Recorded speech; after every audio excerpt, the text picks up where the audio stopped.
Chapter 158, Preparedness Averts Peril. How enviable it is for Miss Justice to always maintain a cheerful mood. I wish I could be like that.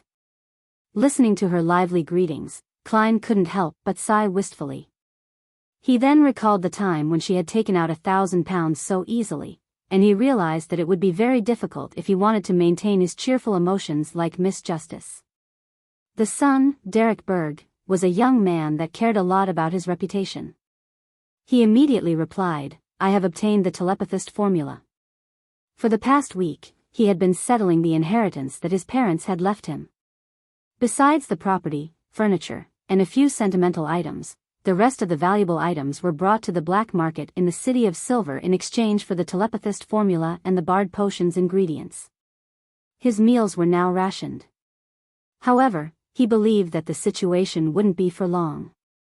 When he passes the combat examination, he would then join the team that cleansed the things of the dark in the outskirts of the city and be paid a decent amount. When I become stronger, I'll apply to become a member of the elite squad, to explore the depths of the dark and find a way to remove the curse. Derek thought with hope as he looked towards the fool who was engulfed in the fog. He noticed that last time, after Miss Justice made a request to Mr. Fool, she was able to produce a page of the unknown Roselle diary out of thin air.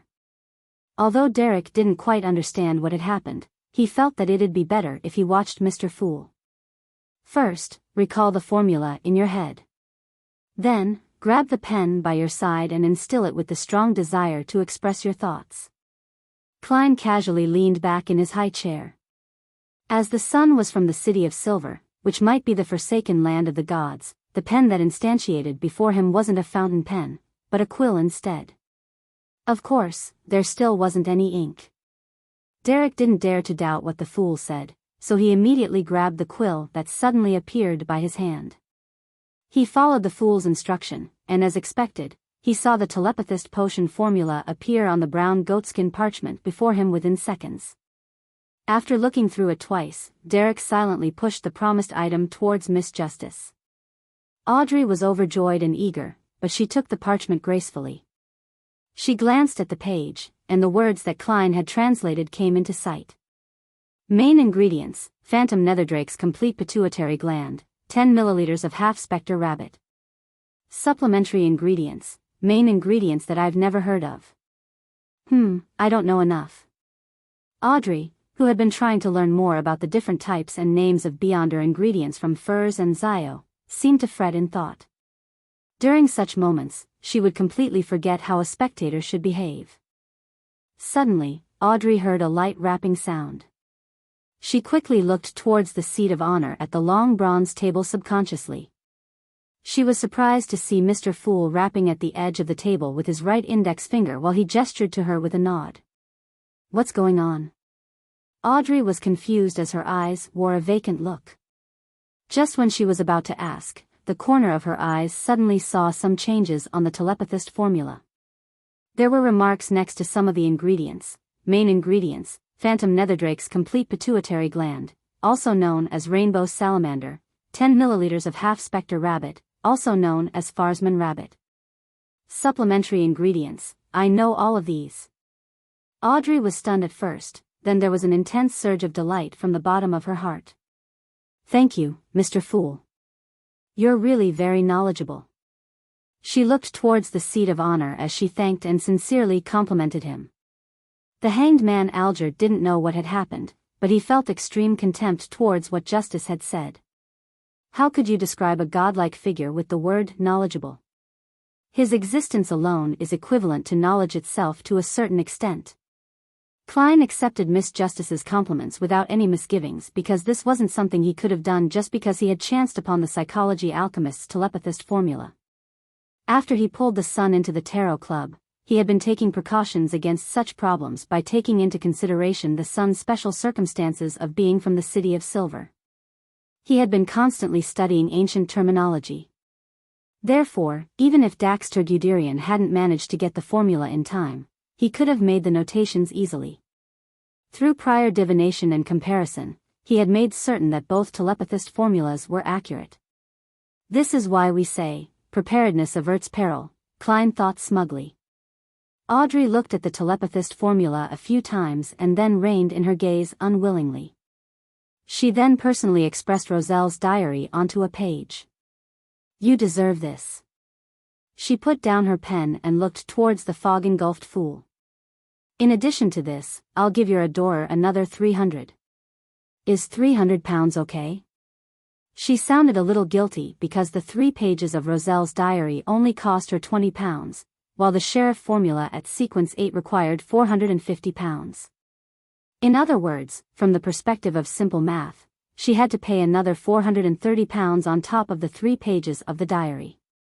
However, Audrey felt that it was thanks to her luck that the seller didn't know the value of Roselle's diary. It allowed her to buy it at a low price. Emperor Roselle's diary costs at least 50 pounds per page. Audrey held her fist and encouraged herself. 300 pounds? Until today, I've only seen that much money at Sir Deweyville's place. Klein sighed and pretended to not be interested in money as he nodded and said, "A reasonable deal. This is my adorer's information."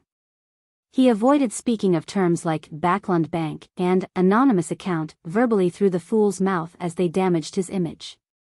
He made them appear on the parchment before her. Klein had taken time to visit Backlund Bank's Tingen branch last Wednesday while investigating the houses with red chimneys. He had disguised himself and opened an anonymous bank account. The account only required one to memorize his account number and the corresponding password in order to withdraw cash from any Backlund Bank branch. If one found that it wasn't secure enough, he could also request to add in a signature and thumbprint verification. But that would be more troublesome. In order to keep his identity secret, Klein left it with a password. The password is written in ancient Hermes, the fool that doesn't belong to this era, the mysterious ruler above the gray fog, the king of yellow and black who wields good luck. As ancient Hermes itself can be used for rituals and prayers, anyone who dares to copy the password would be reciting my name. Then, I'll immediately receive a signal, and can simply find out who's the one trying to steal my wealth from the world above the gray fog. Klein was very satisfied with the idea that he came up with. The only downfall was that it would slightly expose the existence of the fool, but the risk was within an acceptable range. Audrey pushed the diary page to Mr. Fool as she took the parchment with the information of the fool's adorer. Recorded on it was the Backlund Bank and a bunch of numbers that formed the anonymous bank account. I wonder if Mr. Fool's adorer is a male or female, and which sequence he or she is. He must be very powerful, at least not weaker than Rear Admiral Hurricane Kalangos. Audrey couldn't stop her thoughts from wandering. But she quickly focused and memorized the anonymous account. It doesn't have to be so troublesome. Just then, she heard the fool's low yet gentle voice. "When you get home, recite my name and you'll be able to write down the information directly." This would be just like when I drew the red chimney scene through divination. An account number is very important, you can't memorize it incorrectly. Klein added in his head. That works too. From Mr. Fool's words, he appears very confident. He lives up to his status of a godlike figure if he can even do this. Audrey was stunned at first before coming to the realization that everything seemed to make logical sense. But, why did I have to memorize the formula earlier? Audrey was suddenly confused again. At that moment, Klein pressed down on the page of Roselle's diary, but he wasn't in a hurry to read it. He looked to the side at the sun and calmly asked, "What compensation would you like?" Derek thought seriously and said, "As of now, I don't have anything that I desperately need. I should digest the barred potion very soon. I shall wait until then to request my compensation. Yes, perhaps to prepare for the corresponding Sequence 8 formula or the necessary ingredients. Sequence 8 is light suppliant, which I have, but the ingredients. Even if I had them, I would have no idea how to give them to you." Wait, he used the word digest. Indeed, the City of Silver knows of the acting method. The highest sequence there is only sequence 4, so are they limited by ingredients? Klein nodded in deep thought, agreeing to the deal. Audrey also sharply noticed the word digest. She weighed her words and asked, "Mr. Sun, are you aware of the acting method?" Derek looked at Miss Justice in confusion and answered straightforwardly, "It's nothing strange. The general education classes in the City of Silver teaches the acting method. The acting method is taught in general education classes." Audrey stole a glance at the hanged man and realized that he was looking back at her. The two of them suddenly fell silent. The origin of the sun is indeed mysterious. I wonder where Mr. Fool pulled him into the tarot club from. The more I think about it, the more I revere him. Audrey settled down and looked at the fool, who didn't look visibly surprised in any way. Then, Alger probed, "Mr. Sun, do you talk about any key things to look out for with respect to the acting method?" "Yes." Derek nodded without hesitation. "It's clearly stated in our general education classes that the one and only key point for the acting method is to remember that you're only acting. As expected. We're using an ingenious method to go around obstacles and completely break down the remnant spirits in the potion, without submitting to it. The Sun, you're such a simple boy. You just shared important information by accident." Klein smiled and cast his eyes on the diary page before him. Chapter 159, Bestowment and Sacrifice. Messy Chinese sentences were scribbled on the yellowish-brown goatskin. August 2nd. This goes deeper than I imagined. History sure is something that can be manipulated easily. August 5th. I witnessed the abilities of a high-sequence Beyonder today. It was scary indeed. There's a qualitative change that has happened to them in a particular aspect. It was as though they've transformed into a deity. It's no wonder that we describe them as demigods, though I think calling them legendary beings is more fitting. August 6th. There's something strange going on. Why would the 7 major churches adopt such a strange attitude towards the potions? At the low to middle sequences, they not only provide the main ingredients to those who manage to advance, but they're also generous enough to share the formulas and demonstrate the process needed to create the potion.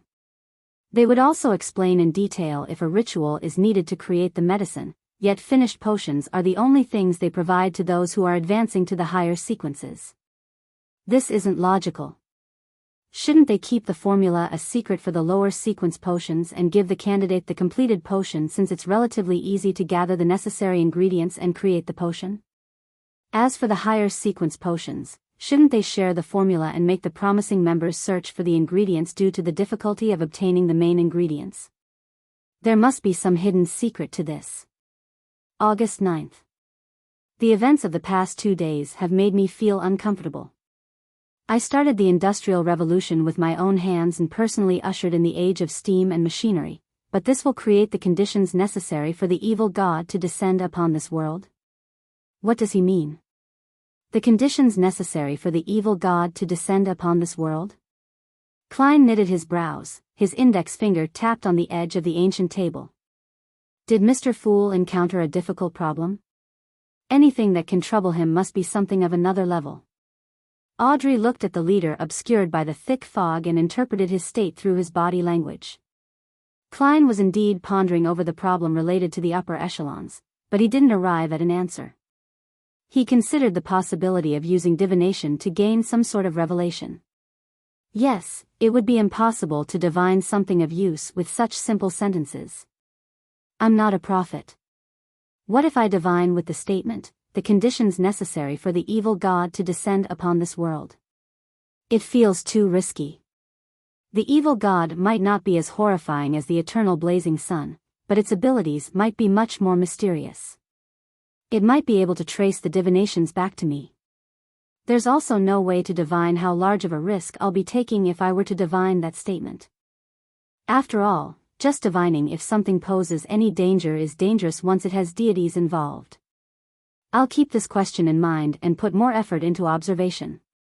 The arrangement of the churches regarding potions is indeed mysterious. I wonder what kind of secrets they're hiding. Perhaps I'll receive some hints about that once spirit medium, no, spirit guide daily is made archbishop or a high-ranking deacon and enters the core of the church. Roselle's description does make me look forward to the power of high-sequence Beyonders. Many thoughts flashed through his mind before Klein stopped tapping on the edge of the ancient table and looked at Justice, the Hanged Man, and the Sun, you can start your discussion freely now. Alger immediately said, Mr. Fool, Miss Justice, I received a new piece of information. Rear Admiral Hurricane Kalangos infiltrated Backland to complete a difficult mission. He might stay for an extended period of time and create an appalling tragedy. Also, I know that this incident involves a very important item, an item that would allow Kalangos to quickly become a high-sequence Beyonder. Quickly become a high-sequence Beyonder? Does he not fear losing control of himself? Audrey asked, adopting the posture of a spectator. Kalangos was only a sequence 6 wind-blessed, so there was still a sequence between him and sequence 4. Alger had expected this question. He answered honestly, that's why the object is important to him. Of course, those are simply my deductions. The information I received goes like this. Kalangos believes that once he completes the commission and obtains the object, he will be the equal of Nast, the king of the 5 seas. The 4 pirate kings would then become the 5 pirate kings, and the 7 pirate admirals will be reduced to 6. The average person might not aware of this, but as Beyonders, we should know that pirate kings are either high-sequence Beyonders, or are able to reach the combat strength of a high-sequence Beyonder with the use of Beyonder boats and mysterious items. For Kalangos to be acknowledged as their equal, he must reach standards that are close to that. That's my deduction. All I know is that the king of the 5 seas, Nast, is a sequence 4 Beyonder, but I'm not sure of the name of his potion. Klein listened on silently, not giving his opinion.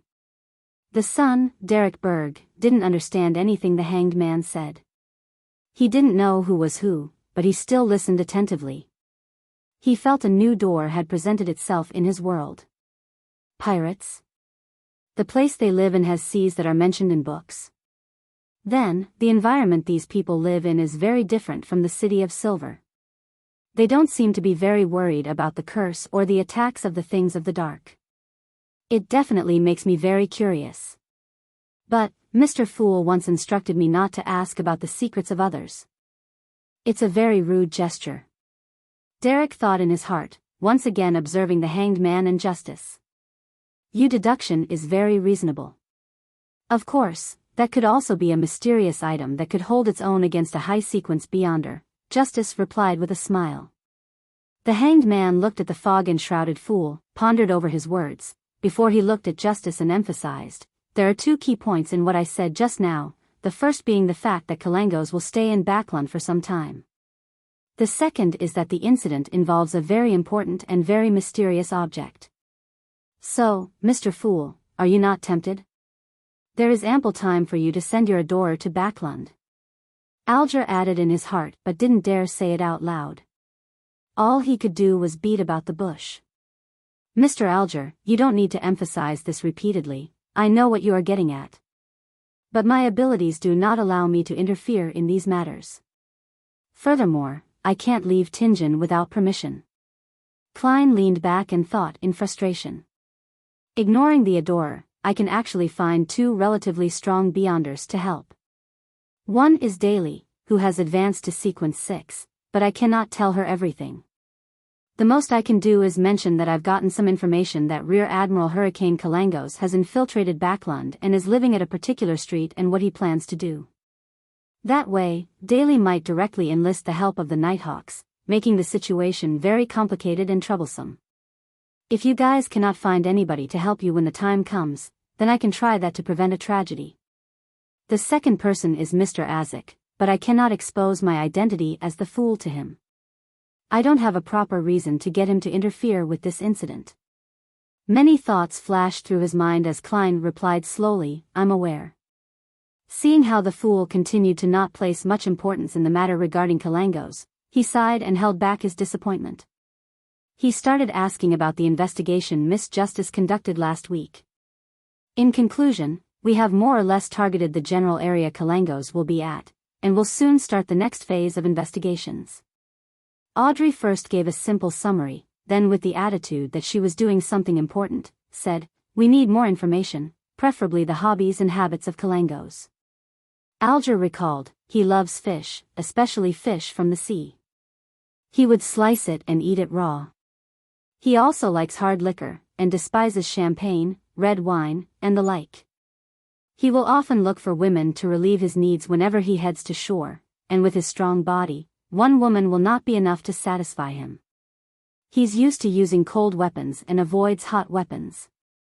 He cannot be away from water for long periods of time. What I mean is that he needs to swim or dive once every couple of days. Audrey committed these facts to memory, creating an ample character of Kalengos in her mind. Let's hope that the investigation will be a success. It's a pleasure working with you. She smiled after Alger was done. My pleasure. All Alger could do was force himself to believe in Miss Justice, who had considerable power in Backland. Throughout the interaction, Klein seemed to be listening intently, but in reality, his thoughts had been diverted to another question. That was the question of how to deliver ingredients to Sun if he did manage to obtain them.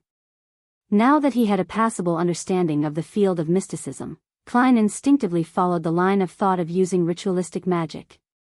This reliance was natural given the successes he had when using ritualistic magic. When I was previously flipping through the confidential information of the Nighthawks, I came across records of the goddess bestowing holy items to her followers. There were also records of items descending in rituals involving evil gods or devils. Does this mean that I can bestow someone something when responding to their prayers, and transfer materials that way?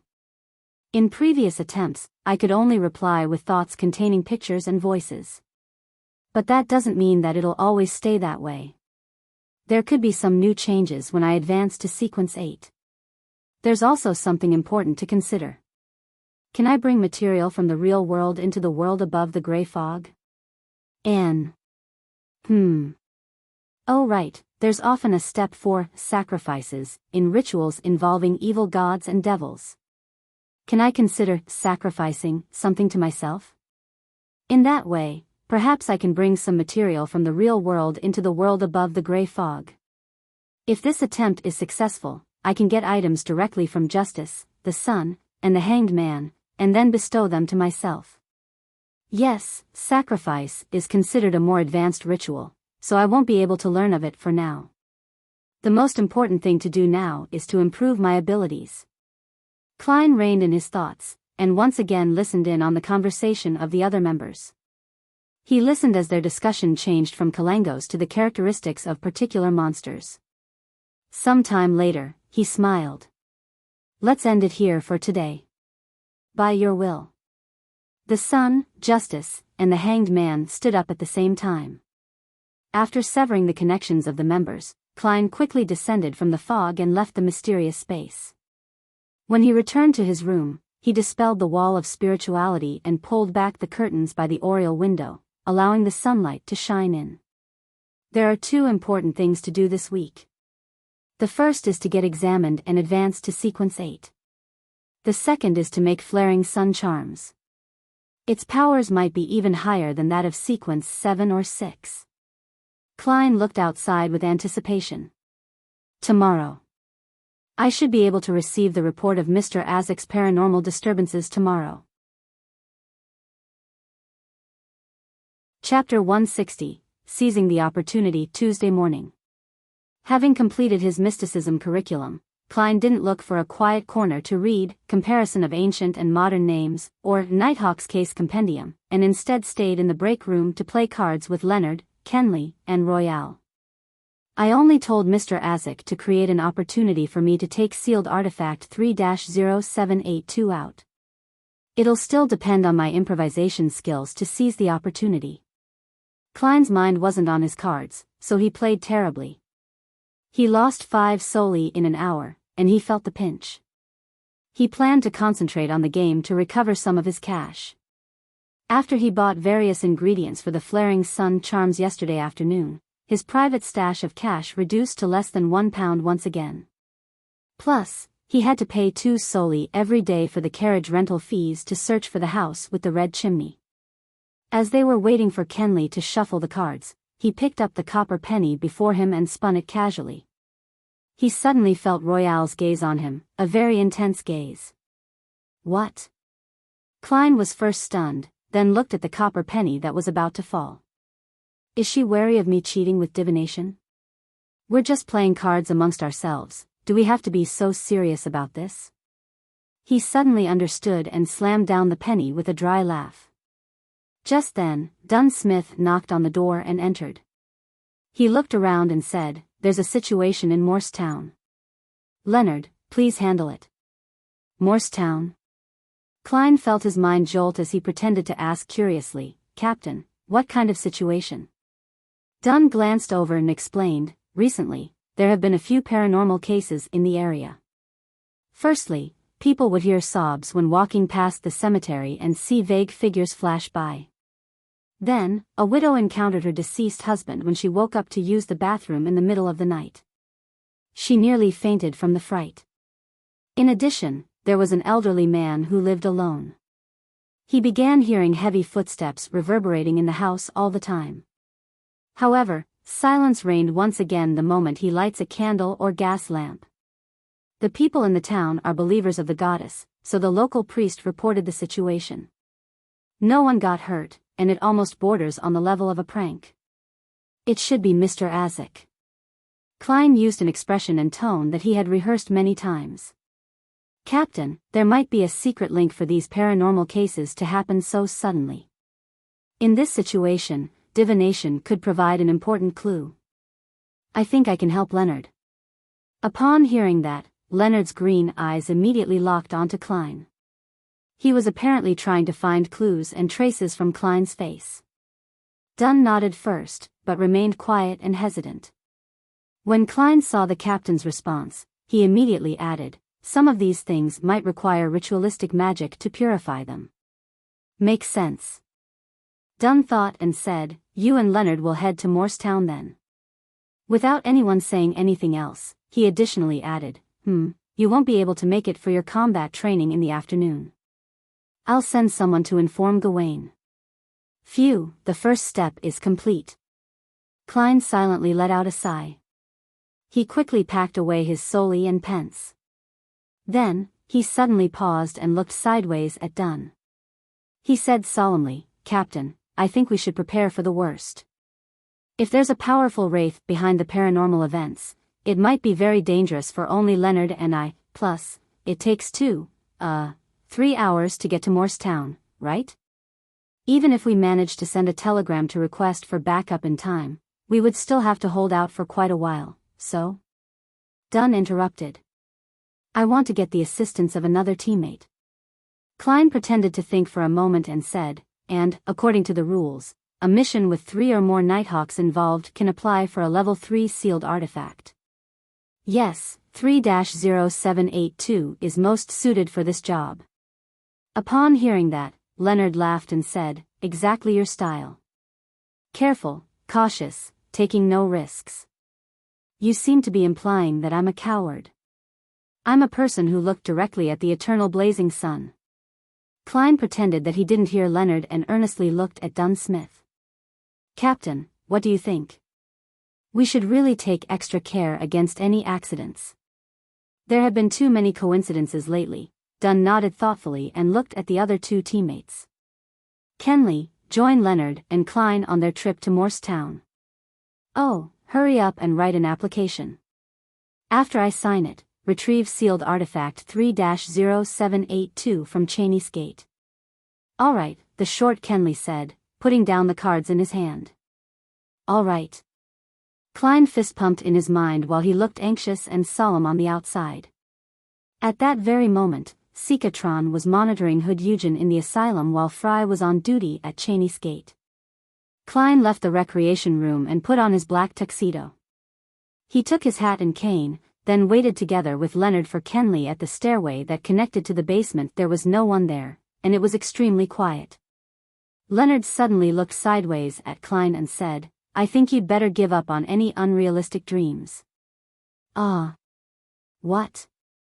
Klein replied in confusion. Leonard walked forward and stood by the edge of the stairs. He looked into the darkness of the stairway. "Even during a mission, it will be impossible for you to discover my secret and understand my uniqueness. Bro, can you stop thinking so highly about yourself? Did you think I applied for this mission to spy on you? I didn't even have such thoughts." Enlightened, Klein chuckled. How can you be so sure that my uniqueness won't help to reveal your secret? Leonard's expression grew grave, but he then smiled and said, It will, huh? I shall wait for you to discover it then. When I gather more information and items, I will go to the world above the gray fog to help you do a divination. You're welcome. Klein thought sarcastically in his head. Soon, the small-framed Kenley brought the mutated sun's sacred emblem up the winding stairs. When Klein felt the unique warmth and purity, he secretly heaved a sigh of relief. He knew that he had finally completed the very first and most difficult step in his plan of siphoning the powers of the eternal blazing sun's divine blood. Then, the three of them left the Blackthorn Security Company and walked to Zutland Street. They walked towards the carriage that belonged to the Nighthawks. Will the purifying effect bother the horse? Kenley suddenly asked anxiously. I don't want a horse that can only praise the sun to pull the carriage. He had been a Nighthawk for longer than Klein, but he was far from experienced. No, sealed artifact 3-0782 only purifies living entities with a high level of intelligence. Klein lowered his voice in response. If not, I wouldn't be bitten by insects, he added blankly in his head. Oh, I see. I didn't read the information thoroughly enough. Kenley pressed down on his black silk hat and laughed in enlightenment. As Klein had yet to master the skill of driving of a carriage, he sat inside the carriage for the following 3 hours. He rubbed the sealed artifact 3-0782 in his hand while he watched Leonard and Kenley take turns driving. They finally arrived at Morristown around lunchtime. How beautiful, Kenley complimented sincerely as they stepped down from the carriage and looked towards the boundless golden wheat fields that surrounded the town. The dates representing the volcanic constellation was coming to an end, and the bumper harvest constellation was going to rule everyone's life. Leonard was in the driver's seat as he looked around and opened his mouth, as though he was going to recite a sonnet. But in the end, he only spurted one sentence, how beautiful. Klein held back the urge to laugh as he put on his top hat, took his cane, and got off the carriage.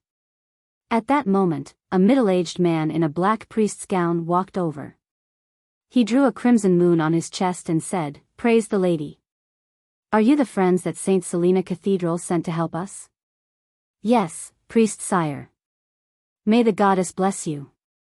Leonard jumped off the carriage and replied with a smile, We're here to take care of the recent paranormal incidents. Seemingly. The gray-haired, blue-eyed sire saw many townsfolk approaching as he quickly emphasized. Morristown wasn't big. Regardless of which direction one chose to travel in, one would enter the plains within 10 minutes. The people who stayed there knew each other, so what happened earlier had spread. Many townsfolk were waiting for the Church of the Evernight Goddess to send people to resolve the problem. Hence, when they saw that the priest was greeting 3 strangers, they quickly surrounded them out of concern and curiosity. Some tiptoed and some tried to hear what they were saying. Leonard chuckled and said, Priest, don't worry. We're professionals. Look, we brought holy water, silver daggers, dark sacred emblems, and also garlic. He took out the described items from the inner pockets of his clothes as though he was pulling a magic trick. Garlic? Are you trying to stink the spirits to death? Klein found it ridiculous yet funny as he watched Leonard's performance. Sire wore a look of confusion, and he even started to suspect that the St. Selena Cathedral had sent over a bunch of frauds. The citizens who surrounded them revealed gratified smiles, as though they were finally in safe hands. Leonard got close to Priest Sire and explained softly into his ear, They believe in these things. Without waiting for the priest's reply, he added, Let's have lunch at the church first. Then, we shall take care of those matters. Yes, lunch is very important. When those paranormal incidents are taken care of, it'll be time to take turns looking after sealed artifact 3-0782, and also the opportunity for me to make flaring sun charms. Hopefully, everything goes smoothly. Of course, making flaring sun charms during the daytime would get the best results. Klein thought, brimming with anticipation. Chapter 161, inverted mausoleum. Most of the buildings in Morristown adhered to a style that was popular 100 years ago. The most eye-catching building in the town was the black cathedral spire. After settling the carriage, Klein and the others quickly finished their lunch of bread, toast, bacon, butter, and coffee. We can still tolerate about 2 hours and 35 minutes of sealed artifact 3-0782's purification.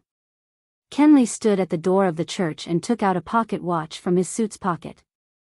I suggest dealing with the suspected haunting incidents first to prevent the situation from getting worse. Then we can return to the church and take turns watching over the sealed artifact to recover. Under normal circumstances, Sequence 9, 8, and 7 Beyonders had to stay far away from the mutated sun's sacred emblem for 2 hours to recover completely, or at least an hour if they were to make a partial recovery. All right. I have no objections. Klein and Leonard spoke in unison. Then which case should we deal with first? Kenley asked. Leonard wiped away his frivolous attitude and said, let's start with the old man living alone who heard heavy footsteps in his house. Why? Kenley asked instinctively. Klein was also interested to hear an explanation. Could this be the intuition of a poet? He mocked Leonard secretly. Leonard shifted his gaze from Kenley's face to Klein's, then looked at Kenley again. He smiled. Because it's the closest to the church. How did you know that? It's not written in the records, Klein asked. Leonard snickered. Didn't I go to the bathroom during our meal? I came across a trainee priest on my way back and had a conversation. He told me that Noah's house was close to the church. Oh yeah, the old man's name is Noah. He sure lives up to his name as an experienced nighthawk when it comes to performing missions. Klein gave a dry laugh. He turned to Kenley and said, then let's go to Noah's house first. All right. Kenley didn't have any objections. They arrived at Noah's house a mere minute later. Noah was an old man with thinning white hair. He had lost his left hand in a war when he was younger and had no choice but to leave the army. He returned to his hometown after he received his compensation. At that moment, he opened the door and looked at the 3 strangers in front of him before looking at Sire, who was rushing over from the cathedral. He said with a raspy voice, "Come in, I hope that you can solve my problem. I heard that you brought holy water, sacred emblems, a silver dagger, and garlic. This is great, my worries have eased greatly. Please forgive my blabbering. You have to understand the condition of an old man after not being able to sleep peacefully for 2 nights. Oh my goddess, I've been so scared all this time that my head feels like it's in a cloud." Leonard suddenly straightened his back when he entered the house, his eyes surveying the surroundings. After that, Klein felt a cold aura within the room. Those were traces of activity left behind by a ghost. There really was an impure being here. Kenley was the last one to notice as he suppressed his voice. Very weak, Leonard said with a relaxed tone as he retracted his gaze. The Midnight Poet was a job with a relatively high spiritual sensitivity when compared to all the other sequence 8s in the church's records. Yes. Klein could feel the warmth and purifying energy of sealed artifact 3-0782 quickly dispelling the sinister aura in the room without any trouble. At this moment, the people of the town had all gathered at Noah's house, all looking curiously at Klein, Leonard, and Kenley. Cough. Leonard cleared his throat and recited, "We have the blessings of the goddess, those impure beings will vanish quickly and won't bring about any more trouble." After that, he shot a look at Klein for him to perform a purification ritual for everyone to see. "Why me?" Klein shot a look back. Of course, he didn't know if Leonard understood what his gaze meant. But clearly, Leonard understood. He said softly, "You're the expert in rituals. All right, blame me for being the one who volunteered for this mission." Klein tidied his clothes and took out the holy water, sacred emblems, a silver dagger, and garlic from Leonard. He first placed the dark sacred emblem in front of his chest, then peeled the garlic and tossed its cloves one by one to every corner of the house. This is how garlic is used to dispel ghosts? It's different from the descriptions in the newspapers. Will this work? The townsfolk looking at them broke into discussion. curious and excited, as if they were watching a circus. It's useless. I'm just acting. Klein suddenly felt that he had become a clown. He closed his eyes and splashed the holy water onto the ground with the silver dagger. He splashed the water as he walked around the house, reciting an incantation, the Evernight Goddess. The Mother of Secrets. The Lady of Crimson. Empress of Disaster and Horror. Mistress of Calm and Silence. These typical acts of a charlatan shocked everyone present as the townsfolk fell silent. And once people turned silent, it was easy for them to notice something they missed. What a warm feeling. It feels like I'm sunbathing. No, I feel like I'm looking at a pure sky. How magical. Is this the effect of the holy water? They sure live up to their names as priests from St. Selena Cathedral. Praise the lady. The townsfolk discussed in whispers. The looks they gave Klein, Leonard, and Kenley slowly became that of respect. Noah also visibly relaxed, not doubting that the problem had been solved. Sealed Artifact 3-0782 is doing all the real work here. We don't actually need to do anything to chase the ghosts away, all we need to do is stay here for a minute. It's not tiring or troublesome at all. After Klein purified the sinister aura off every corner of the house, he opened his eyes and put away his silver dagger, drawing the shape of the crimson moon in front of his chest with a serious expression. Praise the lady. Praise the lady, the townsfolk replied devoutly. We still have things to deal with, but we need absolute silence. Leonard smiled as he looked around. The townsfolk, after witnessing something so professional, didn't stay. They receded from Noah's house like a tide following Priest Sire's lead. Even the master of the house had to leave temporarily. I actually wanted to take a nap, Noah pouted as he walked toward the cathedral. Leonard took a step forward and closed the door, then turned towards Klein. Do a divination on the cause of this incident. No problem. Klein also wanted to find out what he could divine. I know Mr. Azik did this, but he seems to be of a rather superior nature. A person that can live for 1,300 years must be of a superior nature. So my divinations should definitely be affected. Under such circumstances, without the help of the mysterious space above the gray fog, even I'm not sure what revelations I would receive. Klein took out the pen and paper he brought along with him and wrote down a divination statement, the cause of the haunting at Noah's house. He held the piece of paper and walked to a round table. He then took a seat, closed his eyes, and leaned back. Klein suddenly saw a black mausoleum in his blurred, hazy dream world. It was similar to a pyramid, but stood inverted and was almost fully buried. A black fog obscured everything within the ancient mausoleum. Klein snapped awake and opened his eyes. Did you find anything? Kenley asked in concern. Klein thought for a moment and described the revelation he received in his dream without hiding anything. He ended it by saying, the mausoleum was definitely not in the style of the northern continent, I mean the fifth epoch. I'm somewhat of an expert in this field. Leonard nodded, seemingly in thought. That's an inverted pyramid from the southern continent. It represents the entering of the nether realm from the living world. It's a mausoleum that only the so-called descendants of death can erect for themselves, be it in the Balam Empire of the past, or its satellite states such as the Highlands Kingdom. In some sense, it's the symbol of death.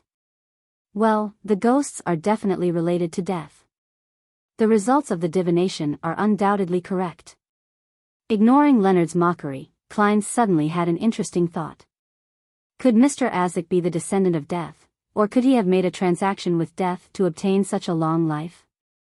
According to a chapter from the Revelation of Evernight, as well as the internal records of the Nighthawks, death was a malevolent god, once causing a catastrophe in the northern continent at the end of the fourth epoch. Those times were now referred to as the Pale Era. It said that death fell to the combined efforts of the seven gods. It's impossible to determine when Lamad Castle was built, but it couldn't have been built before the Pale Era. If there was a connection, then there would be something to investigate regarding the person working behind the scenes, lives in the house with the red chimney, and stole the skull of Mr. Azik's child. Of course, This could be an excuse for the northern continent to colonize the southern continent. After all, most of the inhabitants of the southern continent believes in death. The three Nighthawks didn't stay for long since they didn't discover anything. They soon left Noah's house and started dealing with the two other haunting incidents. The same process, the same results. They quickly rid the town of the auras of dead spirits, but didn't manage to find the cause of all the trouble. Along the way, Leonard asked the townsfolk if any strangers had entered the town in the past few days, but received a negative answer. Mr. Azek didn't come? He must have come and left in secret without anyone noticing him. He sure is cautious.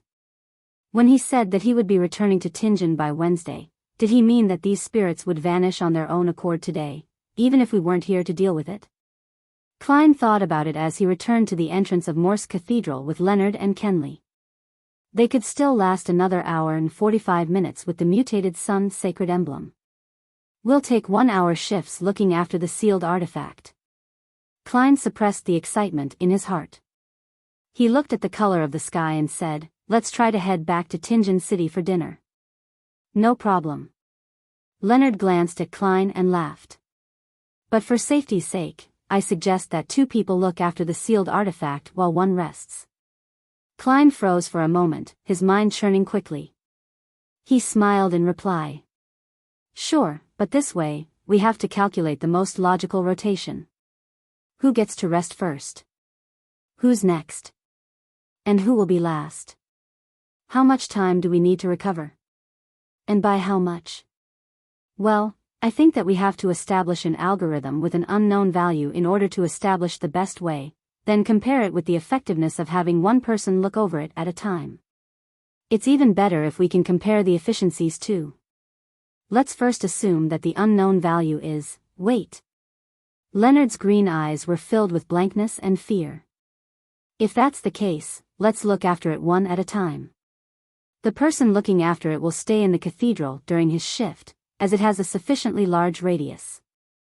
Of course, we'll have to get Priest Sire and the rest to stay somewhere else. The other 2 will stand guard outside the church and prevent others from coming close." "I share the same opinion." Kenley had felt a headache coming on as Klein spoke about the mathematical problem. "All right." Klein nodded, looking as though he was forced to do so.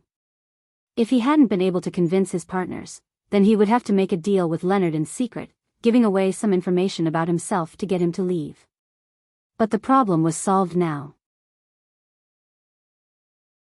Chapter 162. Intense sunlight. Weak light shone through the narrow window from high above, making the interior of Morse Cathedral a little more visible. Klein put his top hat on his knee while he leaned his leg against his cane. He sat quietly on the first row of the left pew and looked at the altar before him. There weren't any statues of the goddess except for a massive dark sacred emblem. Its base was black, with a crimson half-moon that was surrounded by radiant points of light.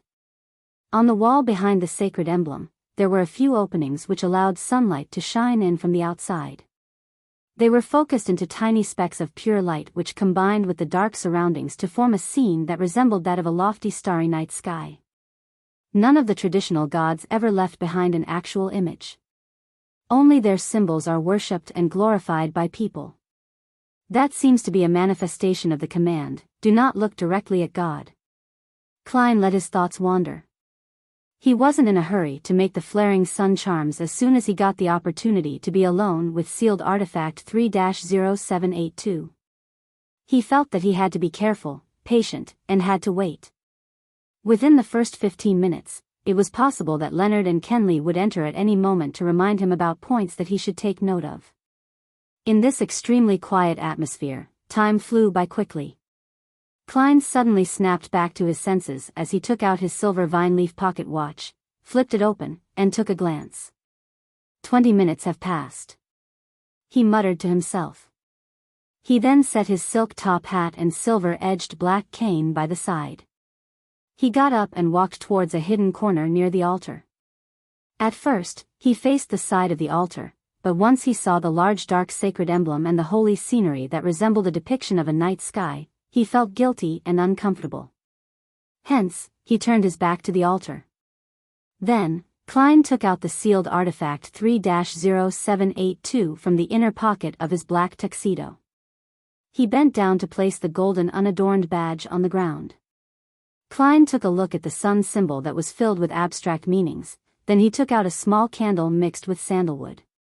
He put it right at the bottom of sealed artifact 3-0782. That was the dualistic ritual that he learned from the Eternal Blazing Sunday. He used an item that was closely related to the deity to represent him, while he used the candle to represent himself. He took a deep breath to ease his tense emotions. Klein then took out the items required for the ritual, one after another, including a carving knife, 2 thin gold slices, sun essential oil extracted from the combination of black-rimmed sunflower, golden-rimmed sunflower and white-rimmed sunflower, golden hand-fingered citron powder, and also rosemary powder. After that, Klein adeptly used the silver ritual dagger to guide the flow of spirituality. He guided it to flow around the simple altar and created a shapeless sealed wall.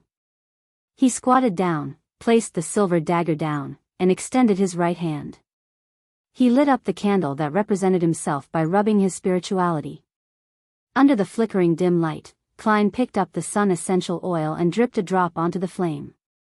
With a puff, an illusory fog spread out with the slight scent of sunlight. After burning the fingered citron and rosemary powder, Klein held the carving knife and golden slices. He stood up, took a step back, and then recited in Hermes, "The blood of the eternal blazing Sunday, you are the inextinguishable light, the embodiment of order, the god of deeds, the guardian of businesses." Inextinguishable light, embodiment of order, god of deeds, and guardian of businesses were all parts of Eternal Blazing Sun's honorable titles. If there wasn't the prefix of the blood of the Eternal Blazing Sun, the ritual would require the god's response to proceed. If so, Klein suspected that the Eternal Blazing Sun would recognize him as the disrespectful person that looked at him directly. Then, Leonard and Kenley would only find a pile of black ashes when they entered. Plus, the ritual had to be conducted via ancient Hermes, a ritualistic language that stemmed from nature. Only a language without any protection but had outstanding effects could allow an incantation to sidestep around the eternal blazing sun and point towards the mutated sun's sacred emblem. At the same time, as he was stealing the power from a deity, Klein had no way to divine if it would be successful ahead of time. He felt that it would result in him directly dealing with the deity again.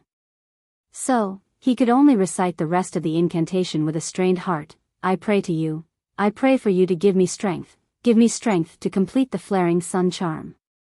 The blood of the eternal blazing sun, please transfer your strength into my charm.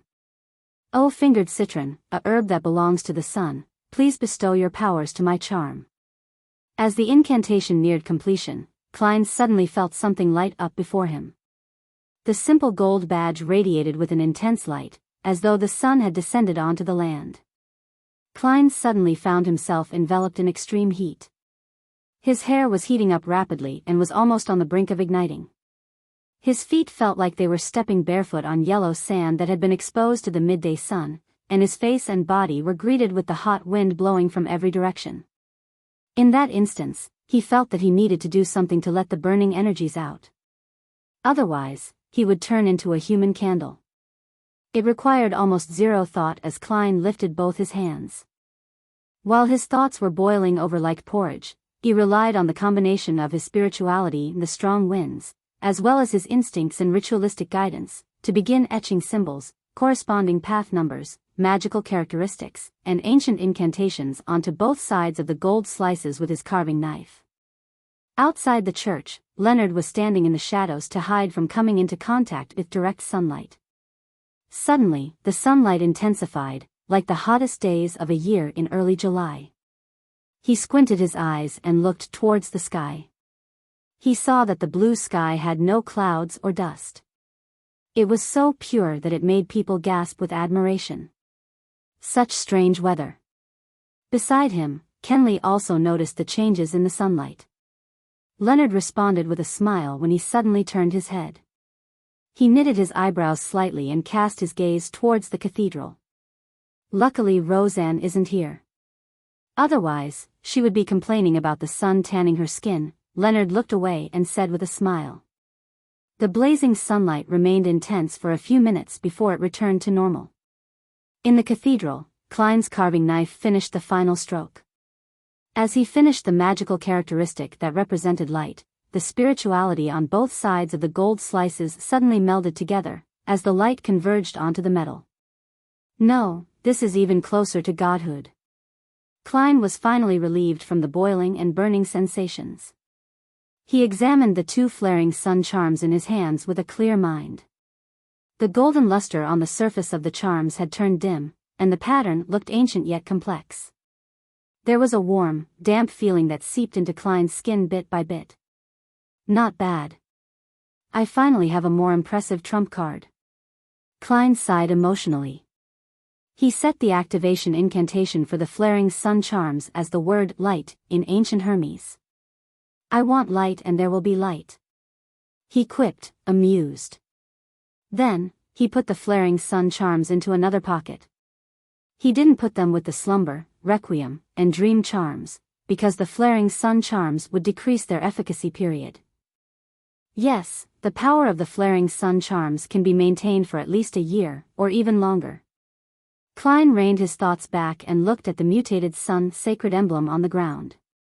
It didn't look any different on the surface, and it still gave off feelings of warmth and purity. Klein finally relaxed, and quickly completed the ritual and removed the spiritual wall. At that point, he thought to examine himself. He realized that his clothes were almost drenched, and he was covered in sweat. The edges of his hair were slightly curly too. Thankfully. Klein sighed in satisfaction. He put away his things and returned to his original seat. He was so exhausted that he slept the moment he sat down, until he was woken up by footsteps. His eyes shot open, and he touched the flaring sun charm subconsciously to see if they were still there. You don't look all right? Leonard asked as he entered the cathedral. Klein massaged his temples, stood up, and smiled. I'm nearing my limit. He took out his silver pocket watch and took a glance. Just in time. It's your turn to look after sealed artifact 3-0782. Before he finished speaking, Klein took off the mutated sun sacred emblem and passed it to Leonard. Leonard watched Klein walk out of the cathedral. Then, he dropped his frivolous attitude and examined sealed artifact 3-0782 attentively and seriously. He grew confused and looked bewildered. After the shifts ended, the three Nighthawks began their journey back. Before that, they told Priest Sire to take note of the town's situation. If there were any paranormal incidents, he was to immediately send a telegram to St. Selena Cathedral. At 7:20 that night, they finally arrived at Zutland Street and returned sealed artifact 3-0782. When he had made sure that the captain didn't notice anything unusual, Klein left the Blackthorn Security Company and arrived home before 8. He took out his keys and opened the door, only to see an unknown figure. It was obviously a maiden who wasn't even in her 20s. She was in an old, grayish-white dress, and she was wiping the dining hall with all her might. She had black hair and brown eyes. Her eyes were small, her nose wasn't sharp enough, and her facial features were very ordinary. Who is this? Klein was stunned at first, then he realized that she was most likely the maidservant that had come for a trial. At that moment, Benson lowered his newspaper and looked at his brother. He smiled and said, "A company that doesn't allow employees to leave the office on time is annoying. But it provides a salary that can counteract any kind of dissatisfaction," Klein replied with a laugh.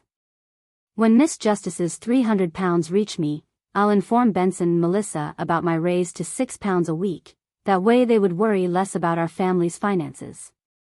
Klein thought as he put his cane aside and took off his top hat. He walked to the living hall and lowered his voice as he asked, "Have you made a choice?" He had divined the information of the three maidservants the day before, and he had found that all three were suitable. Hence, the decision was left to his brother and sister. "Yes, Bella. Weekly salary of 5 soldi. She's very willing and also capable of learning cooking. She hopes that she can become a home chef, at which point her weekly pay will double.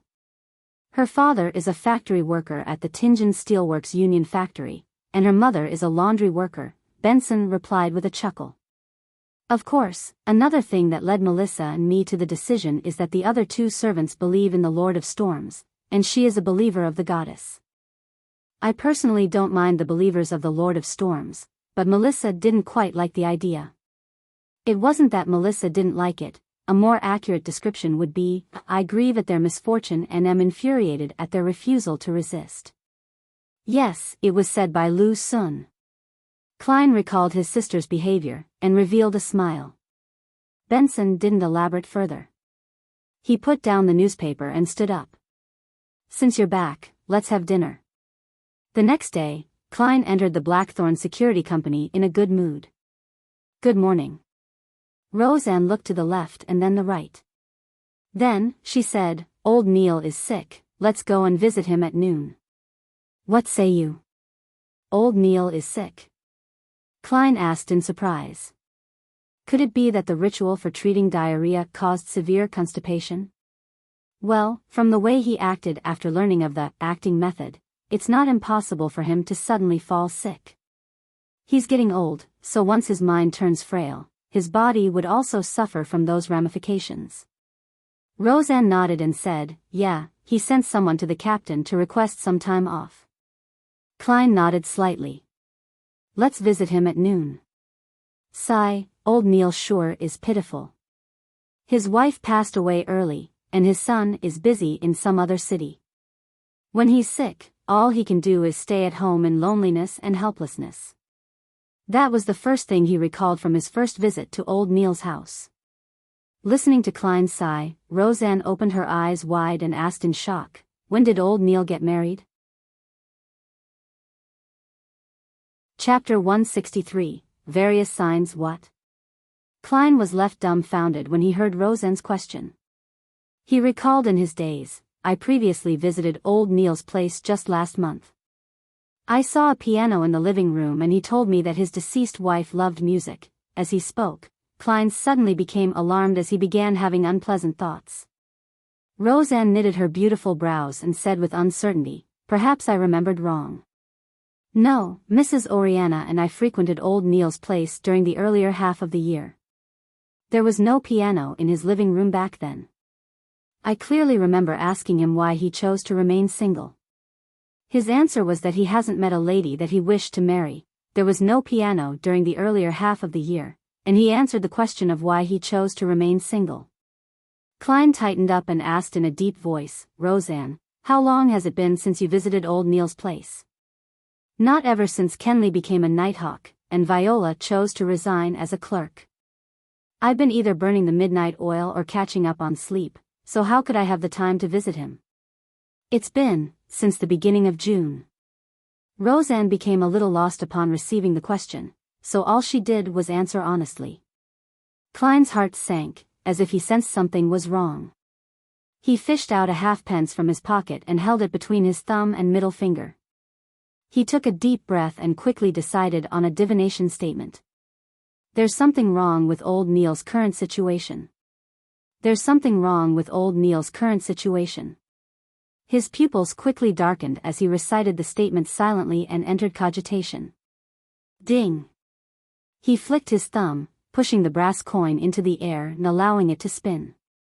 Pack! The coin fell right into Klein's open palm. This time, the portrait of George III was facing up. The portrait signified that it was correct, that it was positive. That meant that there really was something wrong with Old Neil's current situation. As Klein clenched the coin, he suddenly remembered the translucent pair of cold and ruthless eyes without any brows that he had seen behind Old Neil when he had just become a Beyonder and was experimenting with his spirit vision. Old Neil had explained that the pair of eyes was a characteristic of ritualistic magic. That's right, I also saw an almost formless human figure by the door at the periphery of the light. The color of its aura was identical to the surrounding darkness. Also, after I completely digested the seer potion, I secretly changed the way I activated my spirit vision to the tapping of my left molar. I happened to look at Old Neil and he suddenly coughed violently. Scene after scene appeared in Klein's mind, turning his expression grim. Roseanne looked at him and asked in fear, "Did old Neil lose control?" "No way, even though he's petty and stingy, and wants to be reimbursed for all of his expenses, he's still a good person. He rarely gets angry." "No way, he wouldn't lose control, I cannot be sure, but I think that old Neil is on the brink of losing control." Klein consoled Roseanne. He quickly made his way past the partition and opened the door to the captain's office. Dunn Smith was startled by the sudden intrusion, nearly choking on his coffee. What happened? He didn't blame Klein, his expression instantly becoming stern. Klein answered simply without hiding anything, "Captain, my divination tells me that there's something wrong with old Neil. Last month, old Neil told me that his late wife loved music, but today, Roseanne told me that he's remained single all this time. Also, on the day that I became a Beyonder, I saw a pair of mysterious eyes looking over everything behind old Neil. There was also an almost transparent human figure near the door spying on us. He told me that those were characteristics of ritualistic magic. I felt that something was off and, thus, attempted a divination." After Dunn finished listening intently, he stood up immediately. As he walked over to the coat rack, he asked in puzzlement, "Why didn't you directly divine if old Neil had lost control? Over the past month, old Neil hasn't acted any differently from ordinary Beyonders. He even worked with me to help Swain deal with a mandated Punisher who had lost control. I've also observed the colors of his aura from time to time and noticed that he's relatively healthy other than his frailty that's due to his age. Thus, I think that he's only close to losing control. He could still be saved." Klein explained his point of view in one breath. Dunn put on his black hat and windbreaker before nodding. "A very reasonable deduction. Let's go pay a visit to old Neil now, and try not to agitate him if possible. After that, we can attempt to control him and use ritualistic magic to stabilize his condition to prevent it from getting worse." Control. Klein had an idea when he heard this term. "Captain, could we use sealed artifact 3-0611? He had been thinking about how he could resolve old Neil's problem and save him, but he hadn't arrived at an answer as he had been too flustered, too uneasy, and too worried. He was reminded by Dunn Smith's words and recalled that the sealed artifact might be useful. Number, 0611. Name, Peaceful Hair Strands. Danger grade, 3, considerably dangerous. It has to be used carefully. It can only be applied for operations that require 3 or more people. Security classification, official Nighthawk member or above. Sealing method, no direct contact with living organisms. Description, a simple decoration formed with many strands of black hair. As long as contact is made with a living being without any protection, the living being would lose all their desires and emotions, including, but not limited to, hunger, anger, grief, pain, envy, jealousy, hate, joy, satisfaction, greed, etc. It has been ascertained that living beings under 0611's influence will even lose the desire to break contact with it. They will silently stay in their spot until the end of their life. If an external force is used to break contact between the person and 0611, then the person will gradually recover. But experimental data suggests that the prerequisite to this is that the person has not been in contact with the sealed artifact for more than 2 hours. Once the contact lasts for more than 2 hours, the victim would become silent for eternity. The highest sequence tested is sequence 5. You can avoid contact by means such as wearing gloves. The strands of hair aren't equipped with the capability to live. It doesn't have any inclinations of escaping the seal. Appendix, these strands of hair appeared during a failed advancement. It was something left behind when a captain of the Nighthawks failed to advance to sequence 6. The great-eyed Dunn nodded after he heard Klein. Great suggestion, I nearly forgot about 3-0611. Find Royale in the recreation room. I'll retrieve the sealed artifact from Cheney's Gate and submit the application after we come back. That's the way, no time to waste. Klein didn't dawdle. He immediately went to the recreation room and shouted for the usually expressionless sleepless Royale. What's the mission? Royale asked calmly. Klein exhaled and said in a serious tone, "Pay old Neil a visit." "Pay old Neil a visit, he?" Royale opened her eyes wide as she had an ominous feeling. "It's not confirmed yet." Klein shook his head gently. Royale didn't speak any further. They slipped into silence, turning the mood heavy. A few minutes passed, and Dunn finally returned from the basement. He was wearing black gloves and had a tangled mess of black hair in his hand. Compared to the mutated sun's sacred emblem, the peaceful hair strands didn't look particularly weird. It would be glossed over by people if it were tossed on the road somewhere. After calling for the chauffeur Cesare, the four of them made their way to old Neil's house. The wheels of the carriage rolled across the asphalt road that was wet from the rain. The carriage interior was more silent than the night. It was unknown how much time had passed until Dunn sighed. Old Neil did have a partner that he was about to be engaged with when he was younger, but she suddenly became terminally ill. Old Neil risked divulging the secrets of the Beyonders and tried using ritualistic magic to save her, but he didn't succeed. Old Neil back then was just a beginner in mysticism. According to the records, the Nighthawks back then were all on alert, afraid that old Neil would lose control because of this. But luckily, he managed to find his sanity and looked normal.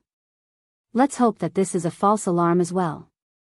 Klein couldn't help but draw a crimson moon before his chest and prayed, "May the goddess watch over him." Dunn and Royale followed suit. "May the goddess watch over him." The sky started to turn brighter as the dark clouds receded. The Nighthawks arrived in front of old Neil's bungalow. After getting Cesare to drive the carriage far away, Dunn collected himself and walked towards the main door, cane in one hand and sealed artifact 3-0611 in the other. Klein pressed down his hat as he and Royale followed behind the captain. They made their way past the rose and gold mint garden. When they reached the door, Klein took a step forward and pulled on the rope connected to the bell within the building. Clink. Clang. A pleasant chime resounded in the house as it broke the heavy silence. Clink. Clang. Clink.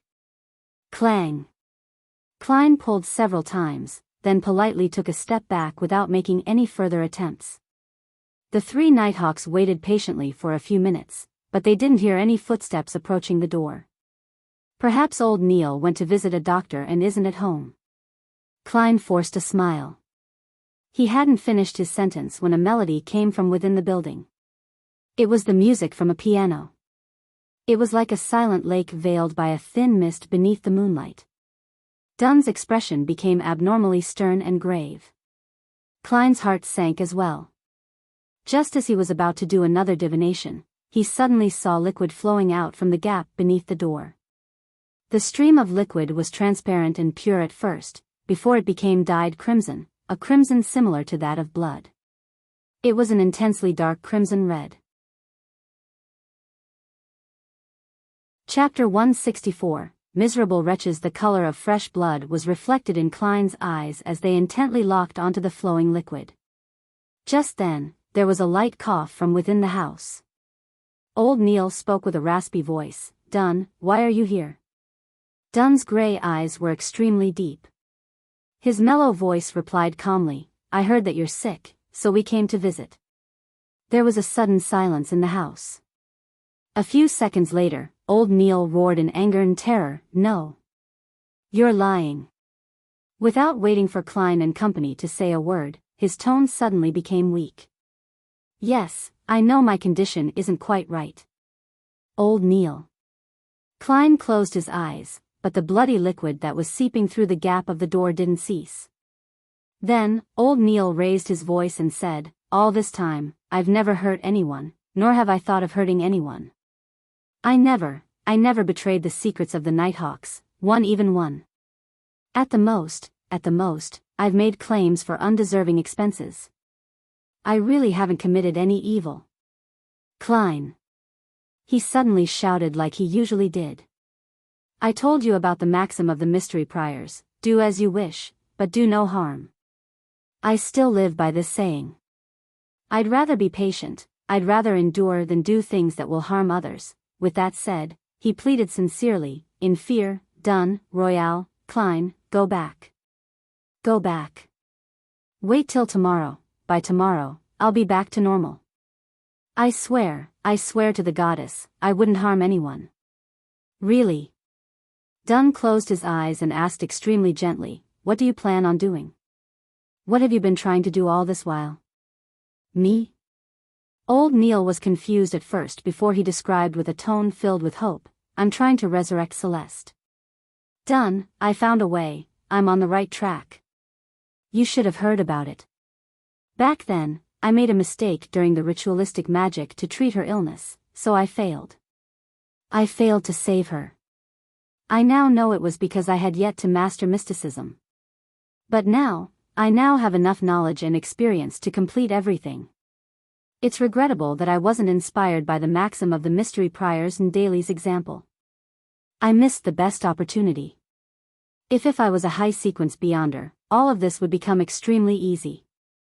As he spoke, old Neil's voice sounded tearful. No, I cannot give up again. Dunn, go back. Go back, please. I beg of you. Klein clenched his teeth as he heard the captain ask emotionally, how do you plan on resurrecting Celeste? Old Neil instantly became very excited. I'll use the alchemical life method to create an immortal body for her. Dunn, you might not know of it, but Sequence 4 Beyonders from the Church of Mother Earth are good at this. The corresponding sequence in the Savant pathway can barely do it as well. Yes, I will complete it with the aid of God's favor. Then, I'll summon her spirit from the spirit world and pray for God's help to combine her spirit and body together. Isn't it a great idea? Dunn lifted the corner of his lips forcefully and said, yes, it's a great idea. Old Neil, let us in. Perhaps we can help you. Dunn, are you still not willing to let me off the hook? Old Neil pleaded, go back, just go back. I'll return to normal tomorrow, really. Dunn, I swear I'll never steal your coffee beans again. Klein, Royale, I swear I won't make you help me with my undeserved claims. Really? In Klein's and Royale's blurry vision, Dunn lowered his head before lifting it up again. Old Neil, you're misunderstanding. We're here to visit you. You are our teammate. You're sick, and you aren't well. We definitely needed to visit you. Open the door. Let us see you, so that we can be certain. If you're really okay, we'll return immediately. As you know, there are especially many missions recently. We have to monitor the asylum while we take care of various other sudden incidents. Old Neil hesitated for a moment before saying, there's really nothing serious about my condition, really. I'll recover by tomorrow. The bloody water that flowed out through the gap under the door went down the stairs, towards the stone path, and onto the garden soil. Old Neil, we've known each other for about 15 years now, right? We've worked on countless missions together. I'm really concerned and worried for you. I have to see you with my own eyes before I'll be at ease, Dunn said gently. All right, Old Neil pouted. There's really nothing wrong with me. With a creak, the door opened slowly. Klein quickly wiped his eyes and allowed his sight to return to normal. Then, he saw that the carpet in the lobby was red and sticky, covered in blood and hair. He looked forward and up, only to realize that the living room's floor, ceiling, round table, piano, and chairs were all covered in the same disgusting, sticky and hairy liquid. Old Neil's head hung in the air, connected to the ceiling by a thick liquid. His forehead and cheeks each had a pair of eyes. They were cold and ruthless eyes with no eyelashes. The piano's keys were dancing on their own, playing a melodious tune. Dunn, look. I'm really okay, Old Neil said with a radiant smile. Royale, Klein, you think so too, right? The moment he opened his mouth, Klein saw the same thick, hairy, and bloody liquid flowing inside it. Dunn's gray eyes shimmered as he chatted like everything was normal. Old Neil, where did you learn the alchemical life and resurrection ritual from? Old Neil replied excitedly, I heard it. I tried the first part, and confirmed its authenticity. It's a gift from God. He kept describing it in my ears. He kept describing, he is, Old Neil's voice came to a halt. More than 10 seconds later, he continued in fear and in apparent loss. He is the hidden sage, the hidden sage? Isn't that the non-anthropomorphic god that the Moses ascetic order believes in? The god that was resurrected, bringing about evil and corruption. The Moses ascetic order has the complete mystery prior sequence. Klein's heart stirred as many thoughts came to him. Upon mentioning the hidden sage, Old Neil seemed to finally awaken. He looked around vacantly and observed everything. In the indescribable silence, his 6 eyes looked towards Dunn, and he said with a bitter smile, "So it turns out that I've already become a monster." Without waiting for Dunn and the others to reply, Old Neil suddenly revealed a smile, one of groveling, fear, and cowardice. "Let me go. I'll go deep into the mountains and won't appear again. I'll never harm anyone. I'll only attempt my ritual quietly, really. Let me go, please. I beg of you." Just then, Klein felt something illusory shatter before his eyes. Then, Old Neil's 4 cold-looking lashless eyes flashed with a dark glow and locked onto Dunn. His expression suddenly turned cold. "You're pulling me into a dream." "No, it's useless. My eyes can see through all of that." The sticky blood that covered the ceiling, floor, and walls started squirming, like a giant opening its mouth to swallow Klein and company. Old Neil's head grew blurry like overlapping afterimages. Klein didn't fumble for his revolver. Instead, he extended his hand into his pocket and planned to use his slumber charm. Suddenly, everything calmed down before him. The sticky, bloody liquid suddenly turned placid like a still lake. Old Neil lost his coldness, hatred, desire, and all other expressions. He became quiet and peaceful. It was unknown when Dunn had thrown sealed artifact 3-0611 into the blood. The 4 lashless eyes on Old Neil's forehead and cheeks slowly closed, seemingly having lost the desire to keep them open. Any living creature that came into contact with the peaceful hair strands would turn peaceful and lose all motivation until the end of their life. Dunn, Klein, and Royale drew their guns at the same time and aimed at Old Neil's head. Then, Old Neil revealed a look of extreme fear. He was struggling. His strong desire to live fought against the effects of sealed artifact 3-0611. The 4 extra eyes disappeared. The wrinkles at the corners of his eyes and mouth were still deep, his hair was still white, his crimson eyes were still turbid, just like when Klein had first met him. "Dunn, do you remember the time I saved you? Royale, do you remember when I helped you redeem your family's lives? Klein, do you remember how I taught you mysticism every day? Do you remember when we talked about how to make claims? Do you remember how I made you hand-ground coffee? Do you remember when we fought against a mandated Punisher rampager?" The illusory pleading echoed in Klein's ears, and his right hand that was holding the revolver trembled. He found it difficult to pull the trigger. Bang! Bang! The 2 silver demon hunting bullets flew out and penetrated Old Neil's head one after another. Klein watched as the familiar, abnormal face revealed a hopeless expression. He saw the man's skull tear open, the red and white within spurting in all directions. The sticky blood that coated their surroundings started shrinking as it flowed back into Old Neil's broken head that had fallen to the ground. Dunn and Royale lowered their guns simultaneously, and all was silent. Klein looked at everything before him. Old Neil's corpse was becoming a ball of rotten flesh. He saw that there was a pair of eyes, crimson and crystal clear, yet incredibly pained amidst the blood and flesh. He felt like everything that had happened was just a dream and found it impossible to bring himself into believing the sequence of events and how it had ended. He stood dumbfounded as he saw Dunn take 2 steps forward, his figure stooped. Dunn looked at Old Neil's corpse and muttered heavily, "We are guardians, but also a bunch of miserable wretches that are constantly fighting against threats and madness."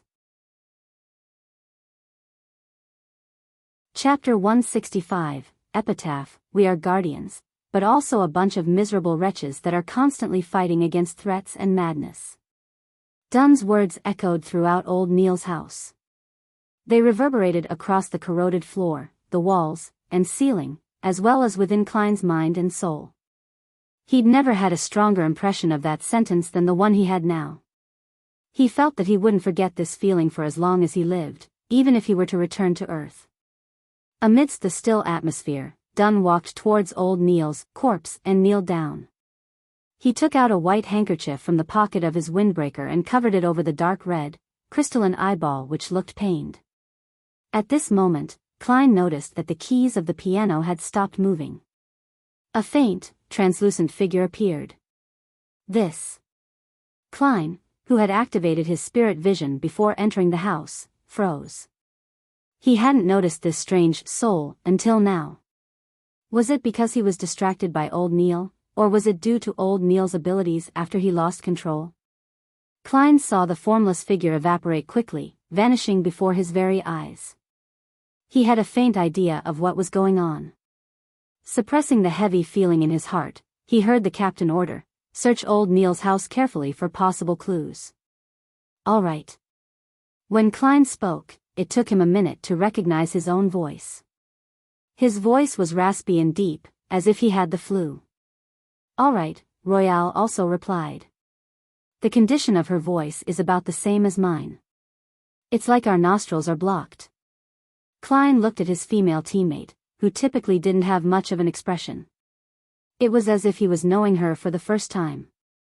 Placing his cane on an umbrella rack near the door, he made his way around sealed artifact 3-0611. He took heavy steps into the living room and up to the second floor. He then searched every room for possible clues. Old Neil employed someone to clean the rooms regularly, so the rooms weren't as messy as one would expect of a bachelor. Everything was in order, as if there was a female presence in the house. Half an hour later, Klein found a few handwritten notes on a bookshelf in old Neil's room. The notes recorded a weird, mysterious ritual, alchemical life. The materials required include 100 milliliters of spring water from the Spring of Elves, Golden Spring on Sonia Island, 50 grams of star crystal, half a pound of pure gold, 5 grams of phlogiston, 30 grams of red iron, and a large quantity of fresh blood from living people. Old Neil annotated beneath the part about fresh blood from the living. "I can consider drawing my own blood, accumulating it little by little and preserve it using ritualistic magic. I can consider drawing my own." Klein closed his eyes and crushed the notes. On Thursday morning at 9, the time of the moon. Raphael Cemetery. Klein was wearing his black formal suit and holding onto his cane. He stood silently in a corner of the cemetery. He had stuffed a neat white handkerchief in his breast pocket and was holding onto a slumber flower. Dunn, Fry, Leonard, and Kenley were carrying a black coffin that stored old Neil's corpse. They slowly walked to the front of the tombstone and silently lowered it into the grave.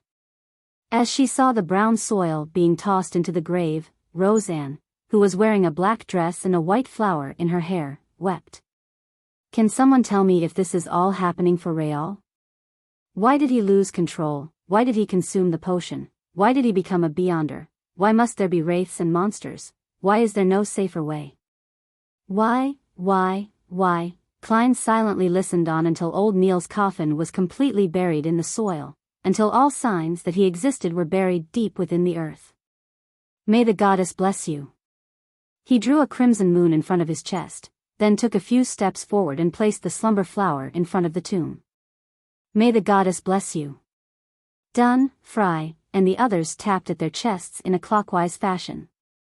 Klein looked up, straightened his back, and saw the black and white photograph on the tombstone.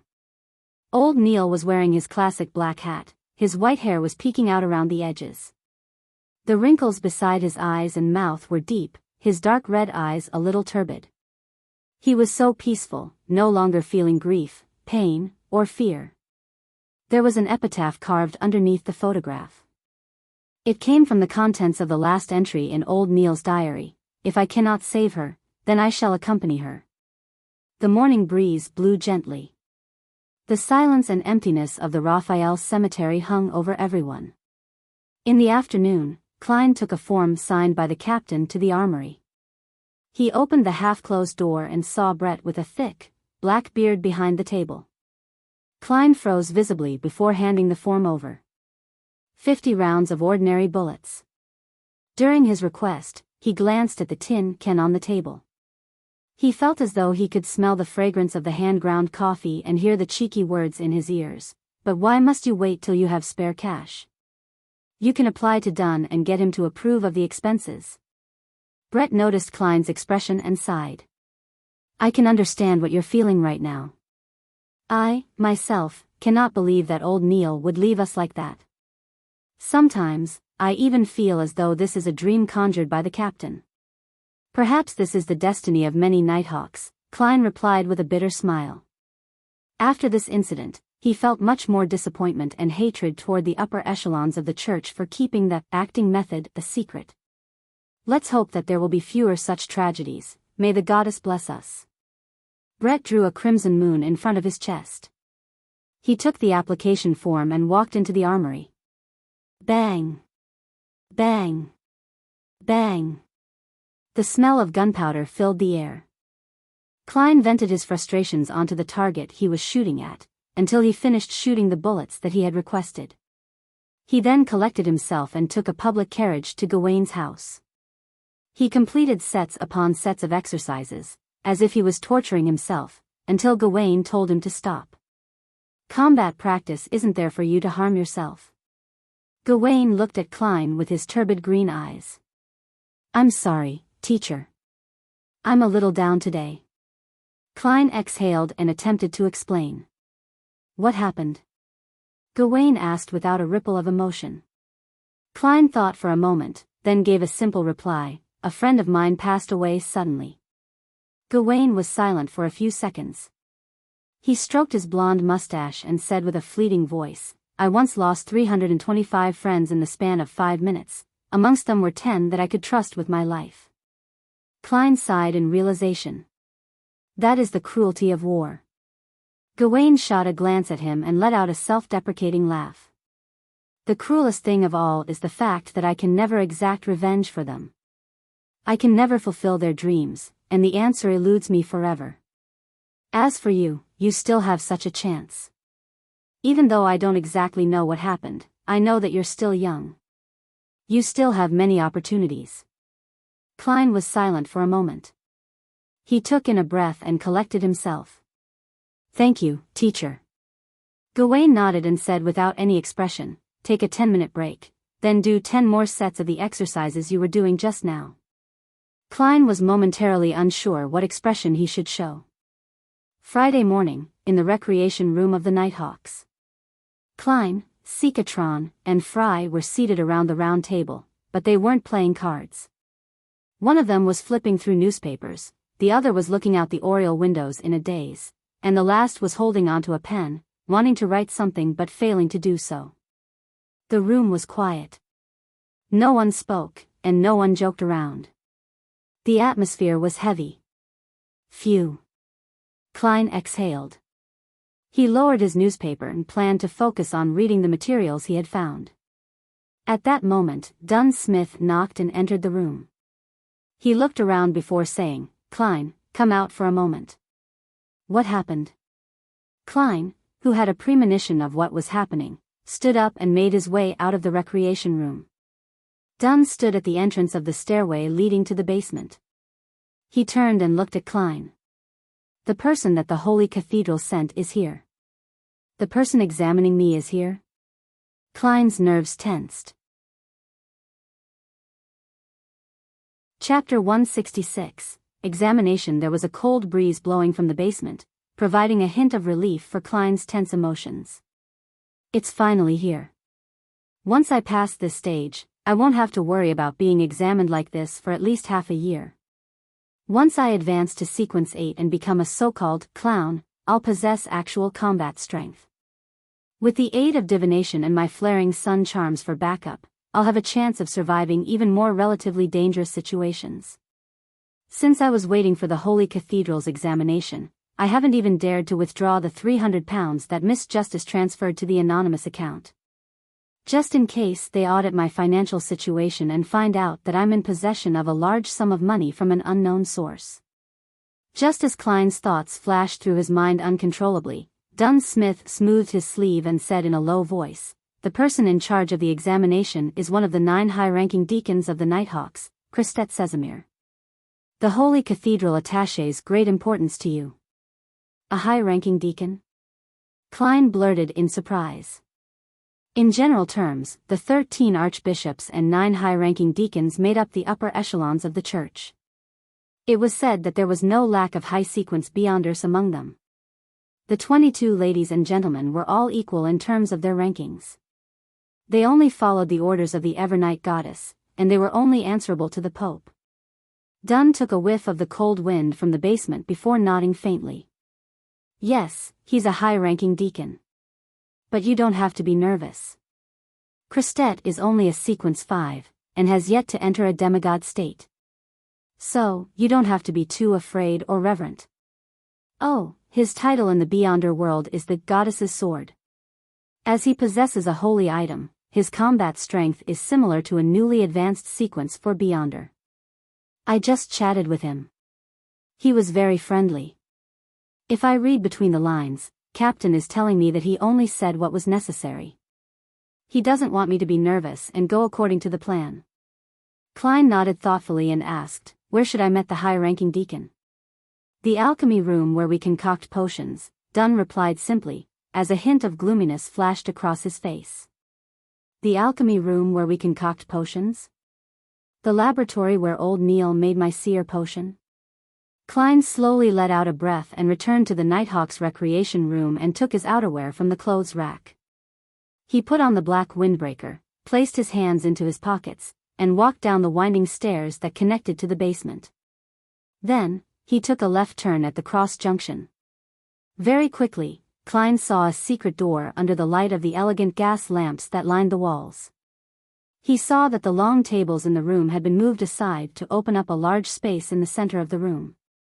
There were 2 classic high-back chairs facing each other with less than a meter in between them. There was a man in his 30s wearing a black windbreaker and a white shirt seated on the chair that was facing the door. His golden-brown hair was cut very short, and his blackish-green eyes were as dark as a forest on a moonless night. The collars of his shirt and windbreaker were put up, and his entire chin was hidden within the shadows. "Hello, Your Grace." Klein bowed. Christette Sesamir had his right leg crossed over his left as he leisurely leaned back into his chair. He smiled and replied, "Hello, Klein. You may sit over there." He pointed at the high back chair opposite him. By the side of his leg was a suitcase made of silver. It was about the size of a violin case. It can carry a sword with an appropriate length. Klein walked forward and sat at his appointed seat. Christette rested his right index finger on his upper lip as he thought for a few seconds. "I plan to first examine how well you've mastered your potion. That's not a problem, right?" "Not at all." Klein shook his head with utmost confidence. "Very confident." Christette smiled, but maintained his previous posture. All he did was intently watch Klein. Klein suddenly felt the light from the surrounding gas lamps vanish, as though they were swallowed by the rich darkness. He suddenly became exhausted, as though his biological clock had struck the time for sleep. But, his mind was extremely tense, making it impossible to relax. It was just like when he was unable to sleep peacefully due to overexhaustion. The silent night filled his surroundings as Klein heard the noise of dripping water from a tap that wasn't closed properly. Then, he heard the conversations in the Blackthorn Security Company and the movement of the wind blowing through the stairway. Besides that, he didn't see anything that he shouldn't see, nor did he hear any noises that he shouldn't be able to hear. "Excellent." Christette's hypnotic voice dispersed the darkness, and the light from the gas lamps inside and outside the alchemy room came into Klein's sight again. Klein suddenly shook off his exhaustion and returned to his previous energetic self. "He affected me without me realizing it. Is that what a Sequence 5 Beyonder is capable of? This is the horror of a high-ranking deacon?" He recalled what had happened and felt a little frightened. Christette Sesamir clasped his hands and put them on his knees. He bent down slightly, and his lips were blocked by his collar. "You passed the test. You achieved a level beyond outstanding in your mastery of your potion. I'll need to observe to see if there are any hidden dangers in your mind, to make sure that the potion's remaining spirit hasn't changed your character subconsciously or left some problems behind. You have 3 minutes to prepare. Klein immediately nodded and said, all right. He secretly took a breath and allowed himself to enter cogitation to remove various negative thoughts. Christette didn't speak again. He took out a silver pocket watch from the inner pocket of his black windbreaker and flipped it open. Then, he attentively watched the second-hand move. 3 minutes later, Christette closed his pocket watch and said with a smile, I'll begin singing. Singing? Klein wore a look of confusion. Before Klein could reply, Christette started humming a lovely melody. The melody reverberated in the alchemy room and gradually lost its harmony and went out of tune. Squeak. Scratch. Zing. Klein heard the noise akin to the scratching of blackboards with nails, the sound of bubble wrap rubbing against each other, electric drills drilling, and various other annoying noises. The noises intensified and turned more and more chaotic. They made him want to vent his frustrations and cause destruction. But Klein, who frequently experienced the mad ravings and terrifying screams, restrained his urges very quickly. He displayed annoyance, tension, frustration, and insecurity at appropriate times. Being in too perfect of a state would end up being a problem. It was unknown when Christette Casimir had stopped singing. The noises in the alchemy room disappeared and room was awash with tranquility and silence. Silence sure is great. Klein exclaimed in his head. Very good, excellent. There are no latent problems in your soul. Of course, if you wanted to beat me up or stuff my mouth with something, that's only normal. Christette's mouth was blocked by his collar, so Klein could only determine his emotions through his tone. No, I wouldn't dare, Klein admitted honestly. Christette smiled and said, Congratulations, you have passed all the tests. Now it's time for the question and answer session. His green eyes suddenly darkened. His gaze was deep, as though he could see through flesh, and looked directly at the spirit. Go ahead, Klein replied, sitting straight. Christette maintained his earlier posture and casually asked, You said that your experience in the divination club allowed you to quickly master the potion? Yes, Klein answered frankly but didn't describe further. Christette nodded slightly and said, And you said that your inspiration came from the maxim of the mystery priors and also Daly's example? Yes.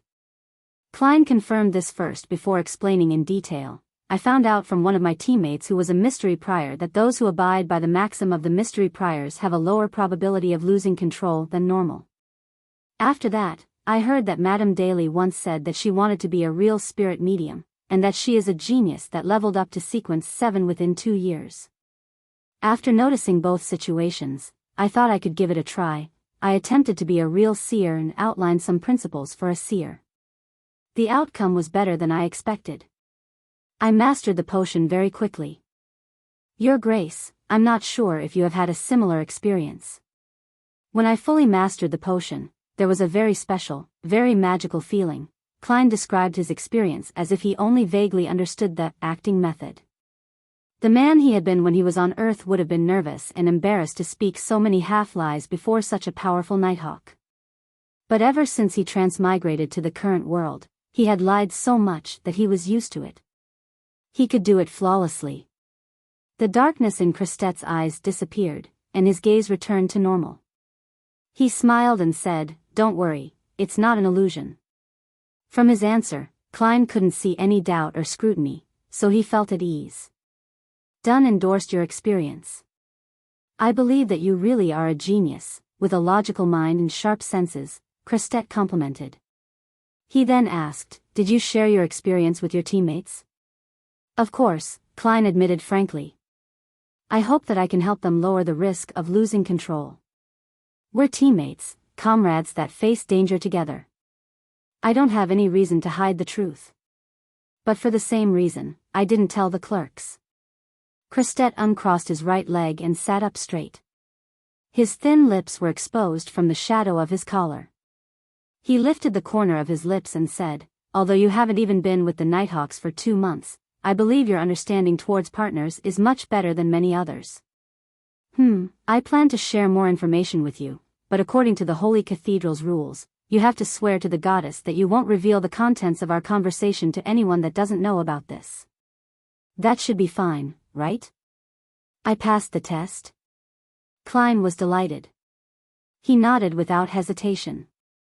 No problem. Although I won't be able to teach others the acting method, I can let Miss Justice and Mr. Hanged Man do so indirectly. Chapter 167, Holy Artifact, all right. Christette Casimir nodded. He leaned forward. Then swear upon the holy artifact. As he was saying this, he bent down to lift the silver suitcase by his foot. Holy artifact? The holy artifact that earned you the title of the goddess's sword? Klein looked at the actions of the deacon curiously. Christette placed the suitcase on his knees, his dark green eyes instantly turning black. He lifted his hand then pressed down. The cover of the silver suitcase, which resembled a violin case, suddenly dissolved and receded like the tide. At the same time, Klein felt that the light around him was being drawn forward as if it was being absorbed by the suitcase. Apart from the lights from the classic lamps that lined the walls, as well as the silver splendor that spiraled within the suitcase, the alchemy room turned pitch dark. The scene looked extremely strange. Pa! With a crisp snapping sound, Christette Casimir opened the suitcase, revealing the pure white bone sword that lay within. Yes, a bone sword. The moment Klein saw the sword, he knew instinctively that it was mainly made out of bone.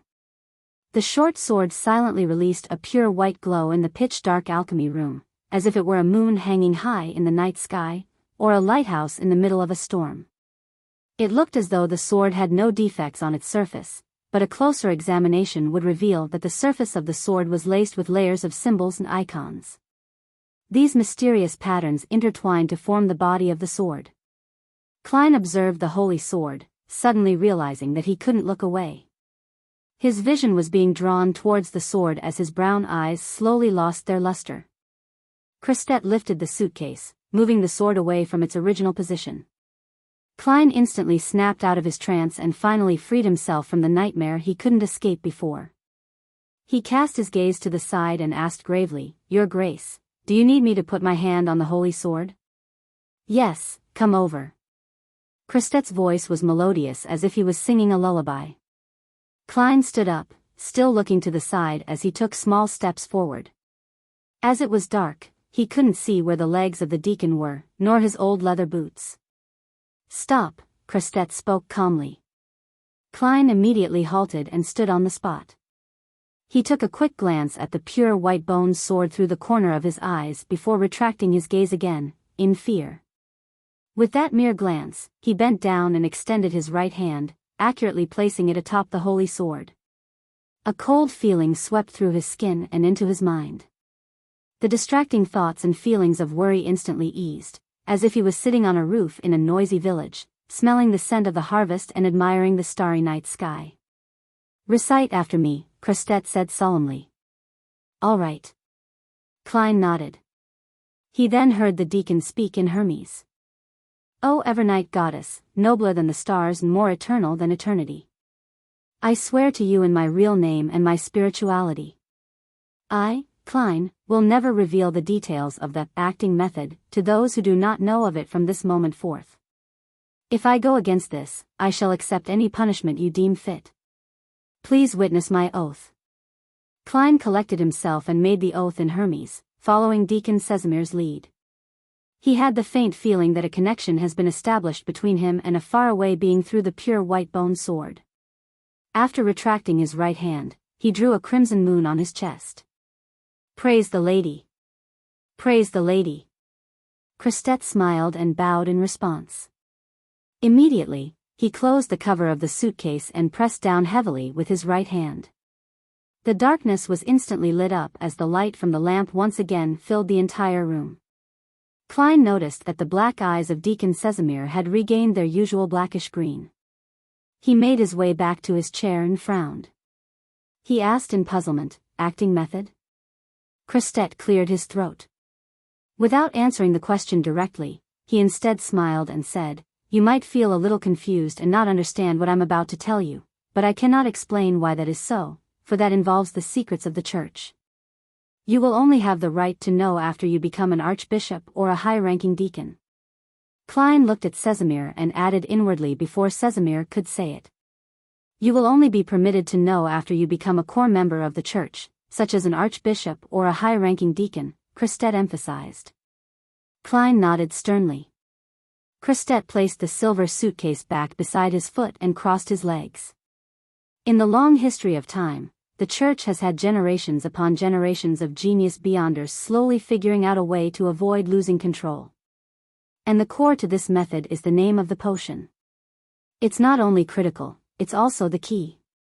After looking at Klein's thoughtful expression, Christet continued, "We have realized that the names of the potions all point to a certain group, and this group has their own approach and operates in unique ways. In simpler terms, there are a set of rules that come with the name of the potion, different rules for different potions. When we follow these rules strictly, the risk of losing control is reduced to a minimum. Similar to my set of seer principles?" Klein took the opportunity to ask. "This explanation isn't as simple or understandable as the one I gave to Justice and Hanged Man." Klein silently criticized. "Yes."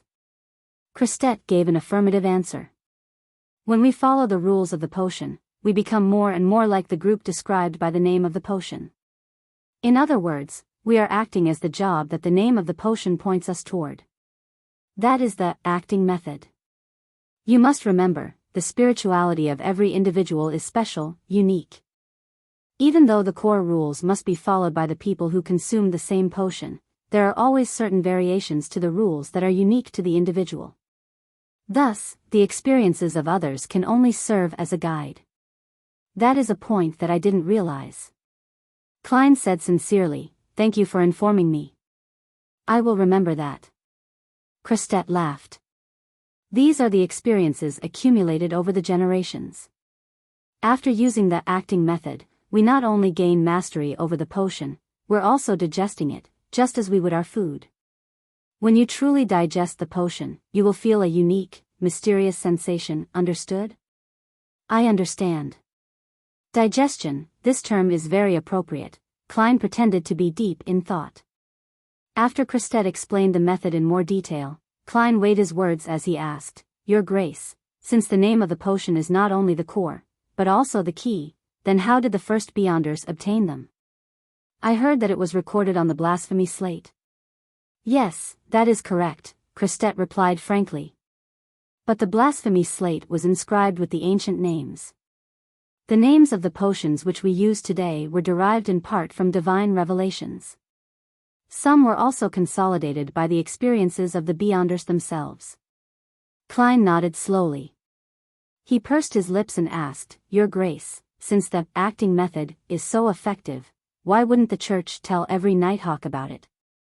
"I have said that it is a secret of the church. You will understand the reason behind it once you become an archbishop or a high-ranking deacon," Christet answered, unfazed. "All right, return upstairs and tell the rest of the Nighthawks to come down one at a time.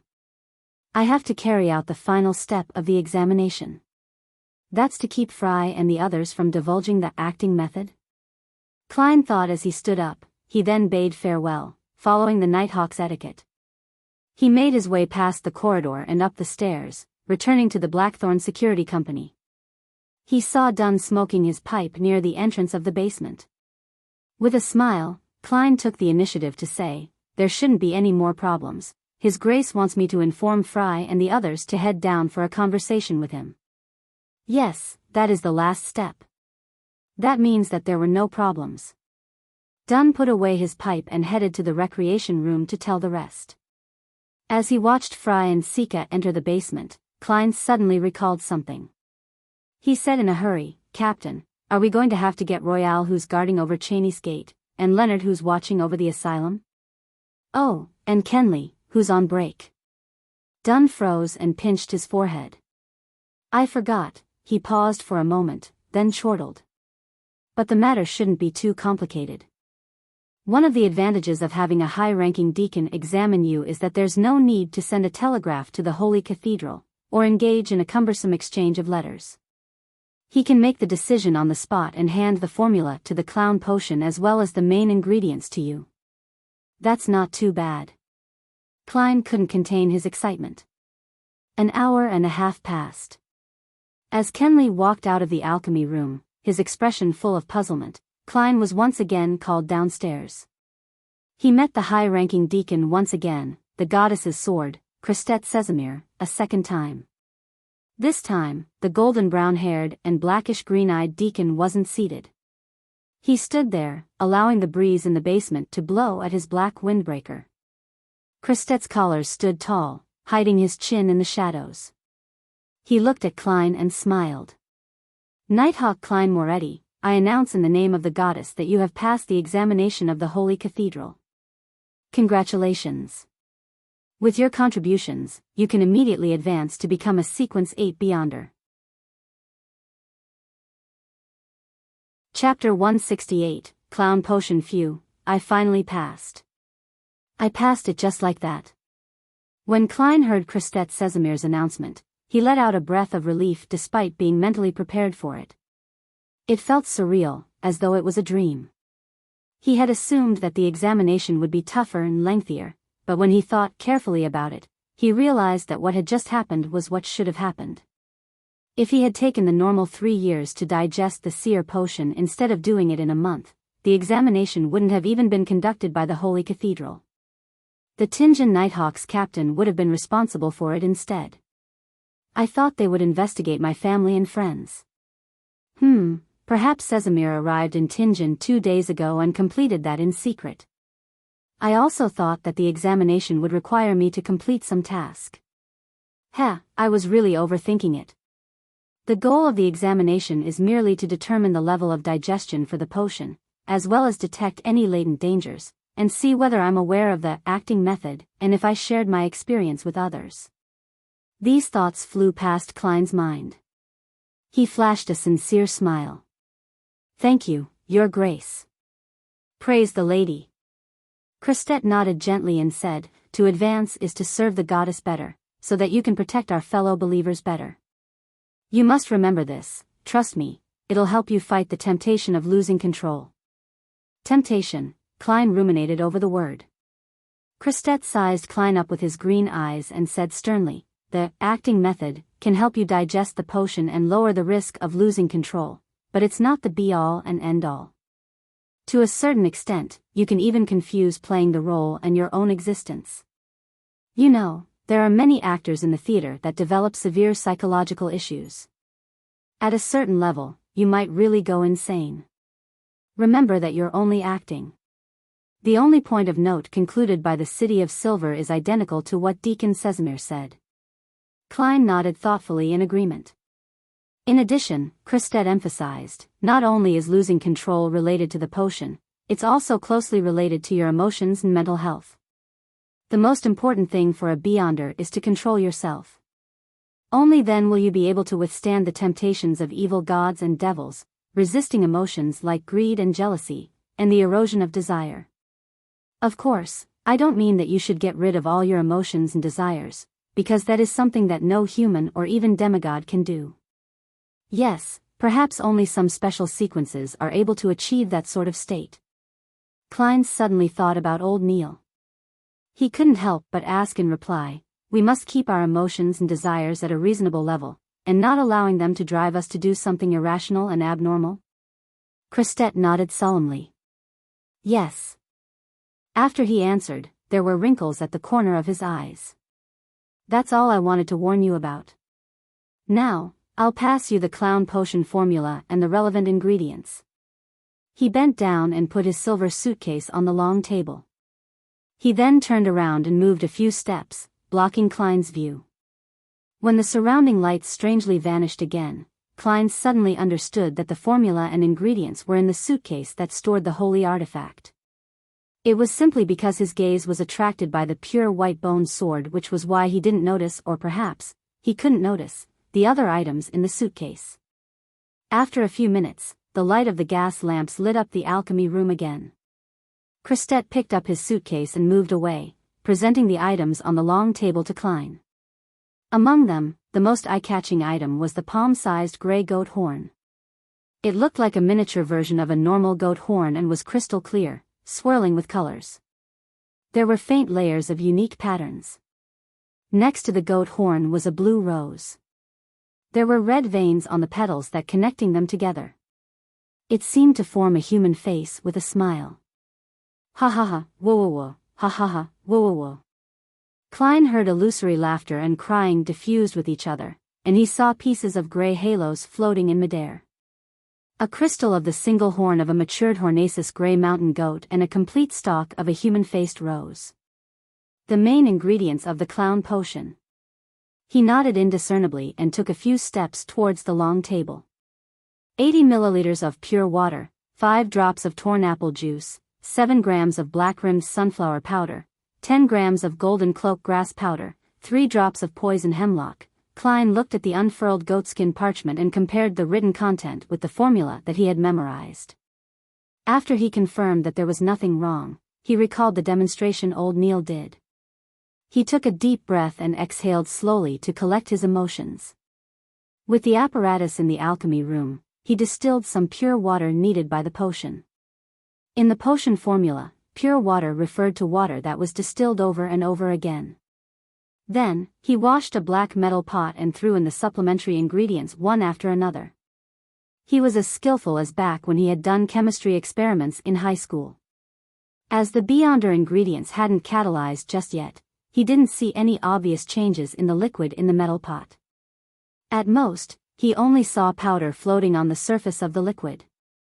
When he was done with the preparations, Klein cast his gaze at the 2 main ingredients and gratefully thought, there's no description of the exact size or weight of the required gray mountain goat's single horn crystal or the human-faced rose. Perhaps a whole horn and a complete rose have no differences, regardless of their weight, allowing them to meet the requirements. Yes, in the world of mysterious Beyonders, this is definitely possible. If so, I don't have to worry about putting in excessive amounts of the main ingredients.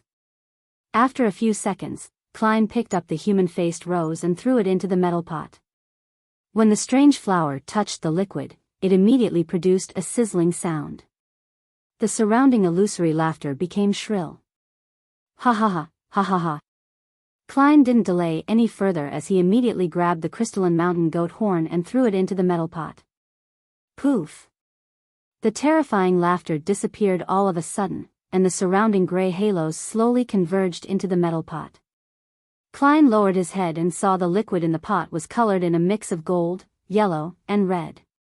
However, the 3 colors remained extremely distinct at their boundaries. There were bubbles churning and fizzing from the liquid, but they failed to escape from the pot and ended up bursting silently. The scene reminded Klein of Sprite, the carbonated drink from his previous incarnation. This actually looks like a delicious drink. A thought popped into his head that aligned with the characteristics of his culture. Suppressing his nervousness, excitement, and anticipation, Klein poured the liquid from the black metal pot into a glass bottle. What shocked him was that there wasn't a single bit of the potion left in the metal pot. It really is a potion that turns people into Beyonders. Klein raised his right hand, and he looked at the beautiful-looking tricolored liquid. Christet Sesamir, who had been silent the entire time, suddenly smiled and said, "Don't worry. At the very least, I didn't notice any problems with the concoction of your potion. I've been waiting here to ensure that no accidents happen after you consume the potion. Don't worry, as long as it isn't anything serious, I should be able to save you." Okay. Klein nodded and placed the clown potion back onto the long table. Then, he took off the silver chain inside his sleeve and let the topaz pendant hang down naturally, a slight distance above the liquid. To Beyonders of any other occupation, pendulum divinations could only divine a yes or no answer. Of course, when there wasn't enough information, the divination wouldn't yield any useful answers at all. When the pendulum didn't spin, it was called a failed divination.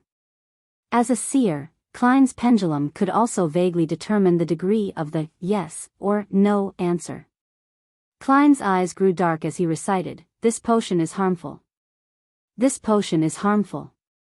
7 times later, he opened his half-closed eyes and saw the topaz pendant spinning clockwise, but very slowly.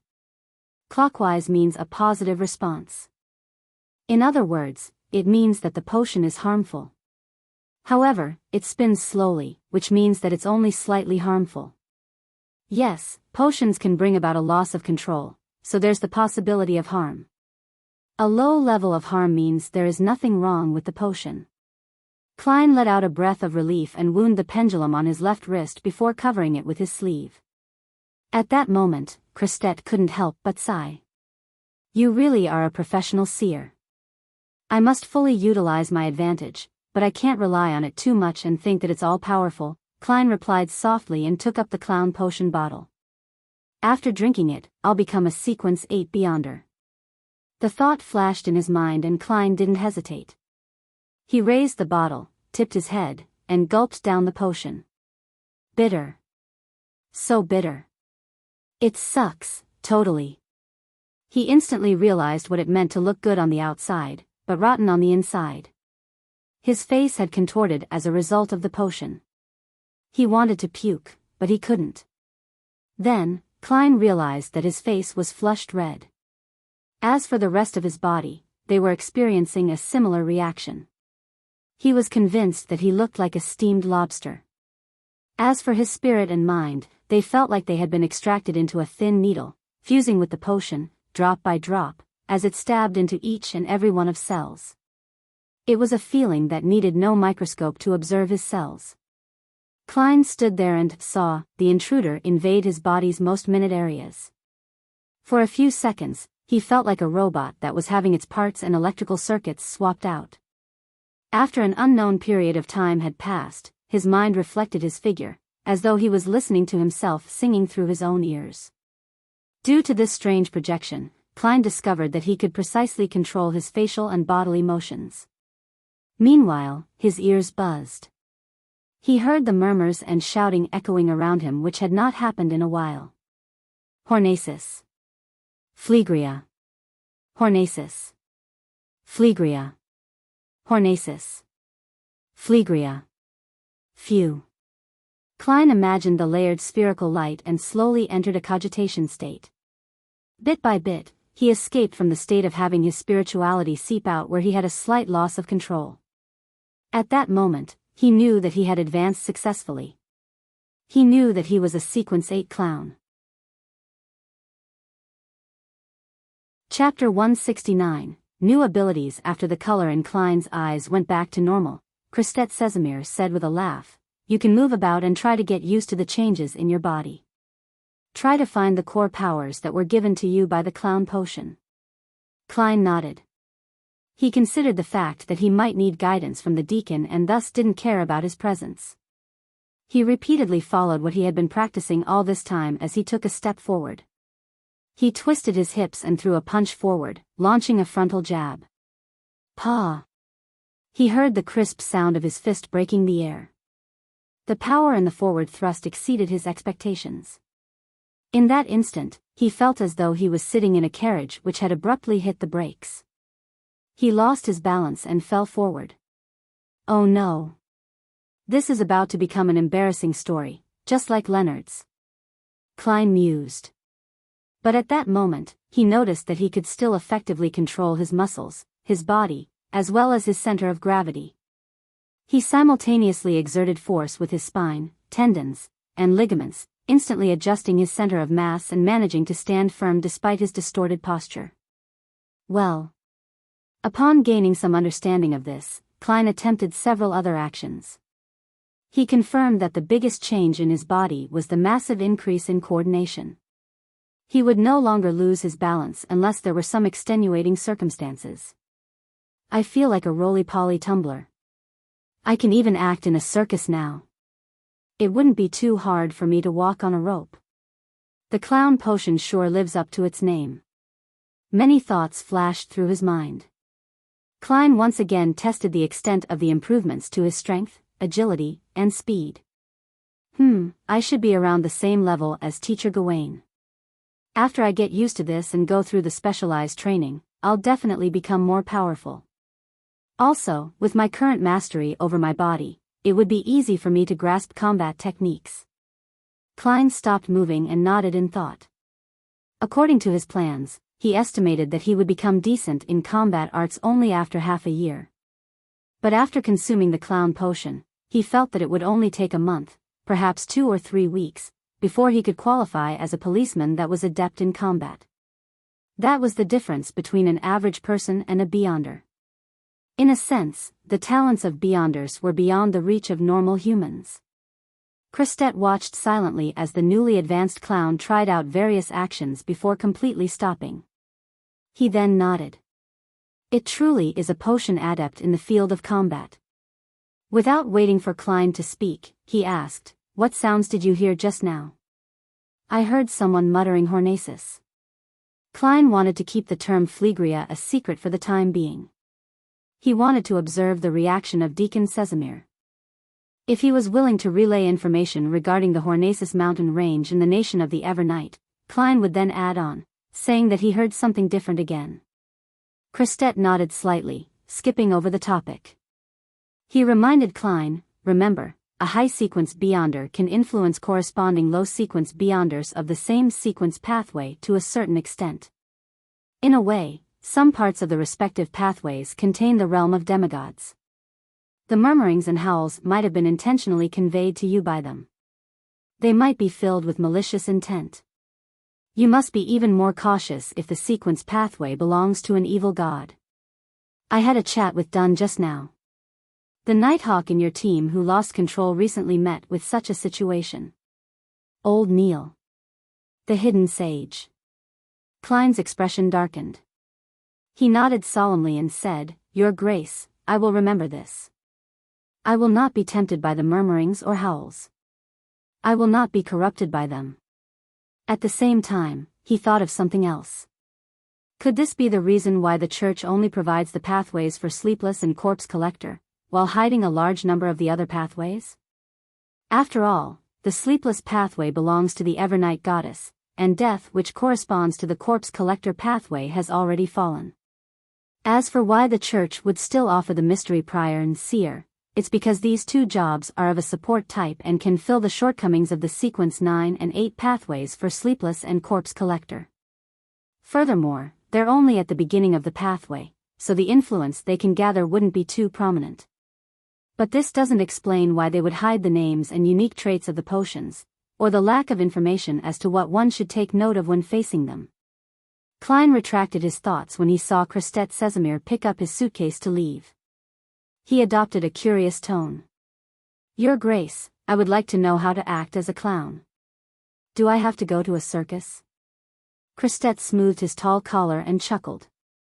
"According to our current understanding of philosophy, you just made the mistake of formalism. You need to understand that the name of a potion not only represents a job. It also represents a group of people that share certain traits. For example, we can also describe seers differently. We can call them people who can see fate, yet remain respectful of fate. Of course, as I mentioned before, there are some differences to the rules concluded by each individual even if they consumed the same potion. You cannot completely reference the experiences of another person, do you understand?" Klein nodded in thought. "I think I can understand some of it. I can act as a clown in my daily life, as long as I have grasped its essence." "In theory," Christette answered, being careful about his choice of words. "I understand." Klein drew a crimson moon on his chest. "Thank you, Your Grace. May the goddess bless you." Just what is the essence of a clown? If I don't take into consideration what a clown represents back on Earth and only think about what it means in this world, a clown is a job that entertains people using ridiculous methods.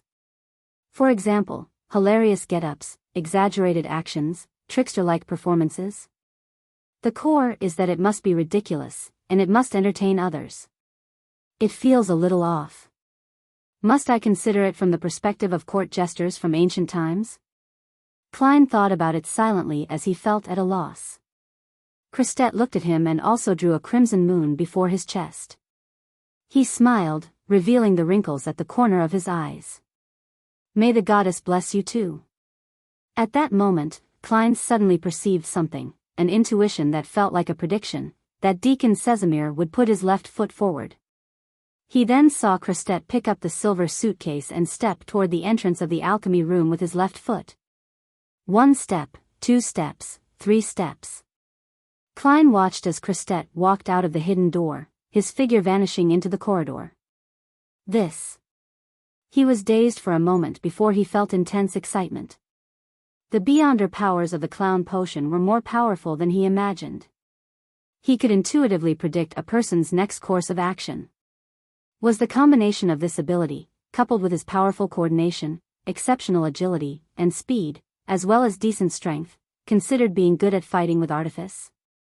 Klein thought about this revelation. So, this can be considered the manifestation of the seer's abilities in Sequence 8, but it's not enough. This pathway must be one that gives a unique ability every time I advance before reaching a high sequence beyonder. But the intuitions I get are fleeting, so I don't think I can take advantage of them every single time. Of course, this ability is powerful enough as it is. Taking advantage of it once should be enough to turn defeat into victory. Oh right, after I reduce the influence of the negative effects that come with the clown potion, I can try the ritual to summon myself. I nearly forgot about that. Yeah, the captain must have infected me with his awful memory. In the midst of his thoughts, Klein observed himself once again. He wanted to see if the clown potion had brought along any other abilities. According to the confidential records of the Nighthawks, if the potion would allow the person who consumed it to gain mastery over a certain spell, the person would be able to faintly detect what kinds of spells he obtained after advancing as if he was being instilled with knowledge. But I don't sense any of that. In other words, Clown doesn't come with the ability to quickly cast spells, as reported in the confidential records of the Nighthawks. Could the meaning of crafty be that I can now effectively use my expressions and body language to more easily fool people with my lies? Klein stretched his neck while seriously analyzing his current condition. At this moment, he couldn't help but think back to the suited clown he had encountered previously. The clown's peculiar and varied spells had left a deep impression. That member of the secret order is probably a Sequence 7 Beyonder. His clown getup was purely to mask his facial features to avoid being placed on a wanted list. It's no wonder that he could hold his own against 2 Sequence 7s and a Sequence 8. If he had deciphered the fact that I wasn't under the influence of sealed artifact 2-049 and avoided falling under its control, 10 of me might not have been enough to deal with him. Of course, Clown is not completely devoid of spells. There are still spells like these. Klein walked toward the long table and picked up the piece of paper that the clown formula was written on. His pupils darkened and with a flick of his wrist, he tossed the piece of paper into the air. Pa! It was as if the soft piece of paper had become a dagger, and it pierced itself into the wall of the alchemy room. I can bring a deck of tarot cards with me in the future. They can be used both for divination or as weapons.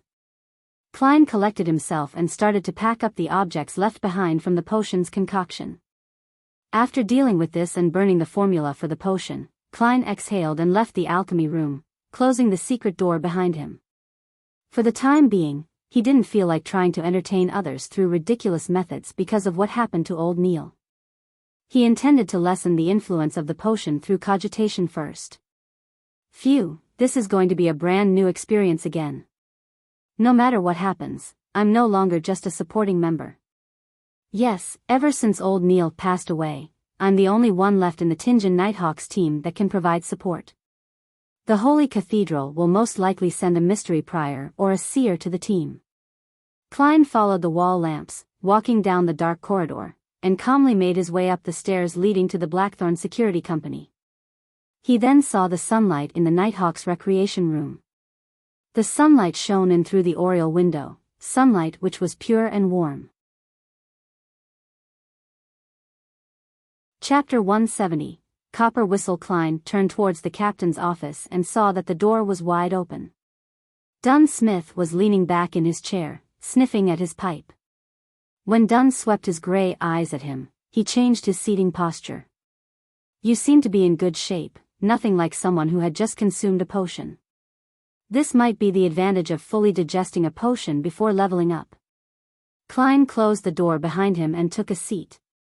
He and Dunn both knew about the acting method, so their oath didn't keep them from talking about the acting method with each other.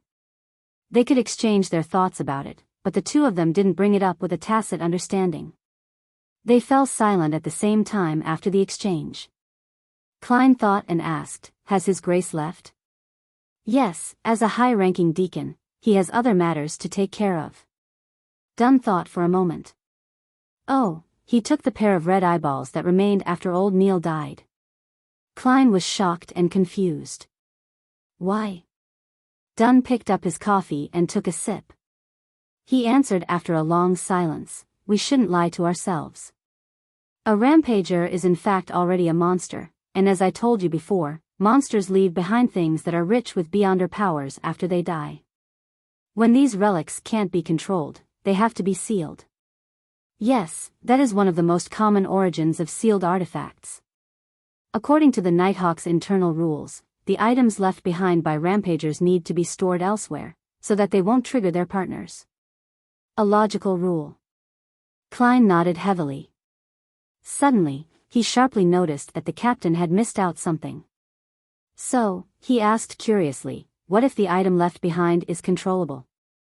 Dunn looked at him, his gray eyes were deep like a quiet night.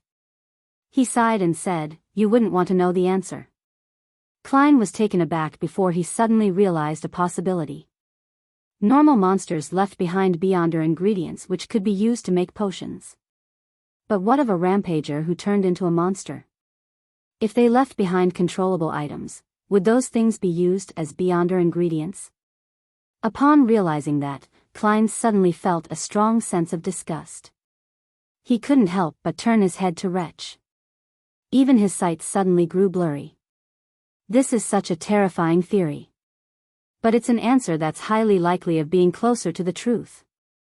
In that instant, he had a deeper understanding of sayings like, "To fight against the abyss, we have to endure the corruption of the abyss," and "we are guardians, but also a bunch of miserable wretches that are constantly fighting against threats and madness." Would this be one of the reasons why the church hides the acting method? So that they can recycle a certain number of their own members for spare parts? But this will make members of the upper echelons reject the church. Klein's face clearly reflected his changing expressions. Upon seeing his response, Dunn suddenly laughed. There was a twinkling light in his gray eyes. "Think about it on the brighter side of things, you can think of it as our teammates watching over us in a different form. They will be with us forever." After saying that, Dunn lowered his head, picked up his coffee, and brought it to his mouth. After nearly 20 seconds of silence, he lifted his head and said, "And you don't have to worry. As long as we can find sources of beyonder ingredients, we wouldn't do what you were thinking about. Alright, according to the rules, you'll receive a day off since you just advanced. You can decide whether or not you want to go to your combat training this afternoon, but you have to inform Gawain either way." Klein gently nodded. Taking a deep breath, he straightened his back and said, "Captain, I have finished my lessons on mysticism. I'd like to use my mornings to learn techniques such as tracking and monitoring."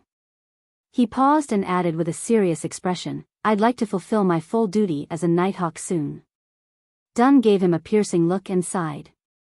"You're tougher than I imagined." "As you wish." "Yes, Captain." Klein suddenly stood up and drew a crimson moon on his chest. After leaving the Blackthorn Security Company, Klein didn't return home to rest, but instead, took the opportunity to take a trackless carriage to Azek's place. Ding dong, ding dong. As the doorbell rang clearly, Azek opened the door in a white shirt and black vest. There was a gold watch chain hanging from his vest pocket. "Don't you need to work?" Azek took a glance at the sky and realized that the sun had yet to climb to its peak. "I actually have most of the day off due to some special circumstances," Klein explained vaguely. Azek looked at him and appeared to notice something as he nodded and made way for Klein's entry. At the hallway, Klein set his cane aside, took off his hat, and followed Azek to the living room. The living room was comfortably furnished with a fireplace, rocking chair, couches, and a coffee table. Klein sat at his usual spot. Azek sat down opposite Klein and pointed at the cigars on the coffee table. Do you want one? No. Klein shook his head firmly. Azek didn't attempt to persuade him as he struck a match and lit one of the cigars. At the same time, he asked casually, have you taken care of the matter at Morristown? I have to thank you for that, Klein replied sincerely. At the same time, he secretly lampooned, Mr. Azek, before you lost your memories, you definitely must have left behind quite a sizable wealth for yourself. Otherwise, how could a teacher who isn't even an associate professor be able to enjoy cigars so frequently? As Azek was fiddling with his cigar, Klein brought up a matter. Mr. Azek, I have something to ask you. What is it? Azek replied without lifting his head. Klein paused and organized his words. One of my colleagues lost control and became a monster. I'd like to know if his spirit was contaminated. He wasn't certain if Mr. Azek knew the meaning of losing control, so he prepared an explanation, just in case. Azek stopped what he was doing and lifted his head to look at Klein. He nodded heavily and said, no doubt. You have to be very careful in a situation like that. If he lost control due to the temptation of an evil god or devil, try to avoid contacting his spirit. It might very likely lead to life-threatening danger. I understand. Klein let out a breath of disappointment. When he was at old Neil's place, he was too emotional and had forgotten to contact old Neil's spirit. Neither did Dunn Smith remind him at all. Hence, he missed the opportunity entirely.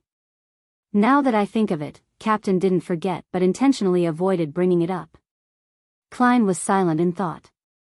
He didn't dwell on the topic and instead mentioned his previous encounter. Mr. Azek, I tried to divine the origins of Morristown's paranormal incidents. I ended up seeing an upside-down pyramid that extended underground. My teammate told me that it's a symbol of death. Only his descendants would receive such an honor. Azek put down the match and took up the cigar cutter when he suddenly fell into a daze. He was motionless for quite a while. He leaned back into his seat and wore an unusually gloomy expression. After a while, he said in a deep voice, this gives me a very familiar feeling, but I don't seem to be recalling anything. I'm very sorry. Klein sighed sincerely. He had imagined that he could use the revelation obtained from his divination to further jolt Mr. Azek's memories. Azek cut off the cigar cap, shook his head, and smiled bitterly. If it was something that could be recalled easily, I think I would have long found a way to escape my fate.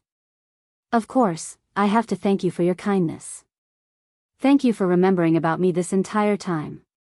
He thought for a moment before adding, oh, and I'll be leaving Tingen in the near future. Why? Klein asked in surprise. Didn't we say that we were going to find the manipulator behind the scenes, the person who affected my fate and stole your child's skull? Azek held his cigar and sighed before explaining, the target might have noticed my attention and investigation. He hasn't been taking any action recently, leaving me with no clues. Thus, I'm thinking of leaving Tingen for the time being and going to Backlund. On one hand, I can take the opportunity to search for traces that I left behind before I lost my memories. On the other hand, my absence might let the target lower his guard. That's right. Mr. Azek's last memory loss was around Backlund University. It's a pity that you can't take my place, searching for the Red Chimney House. Klein nodded solemnly and said, I'll pay close attention to this. Once the target takes action and exposes himself, I'll inform you immediately.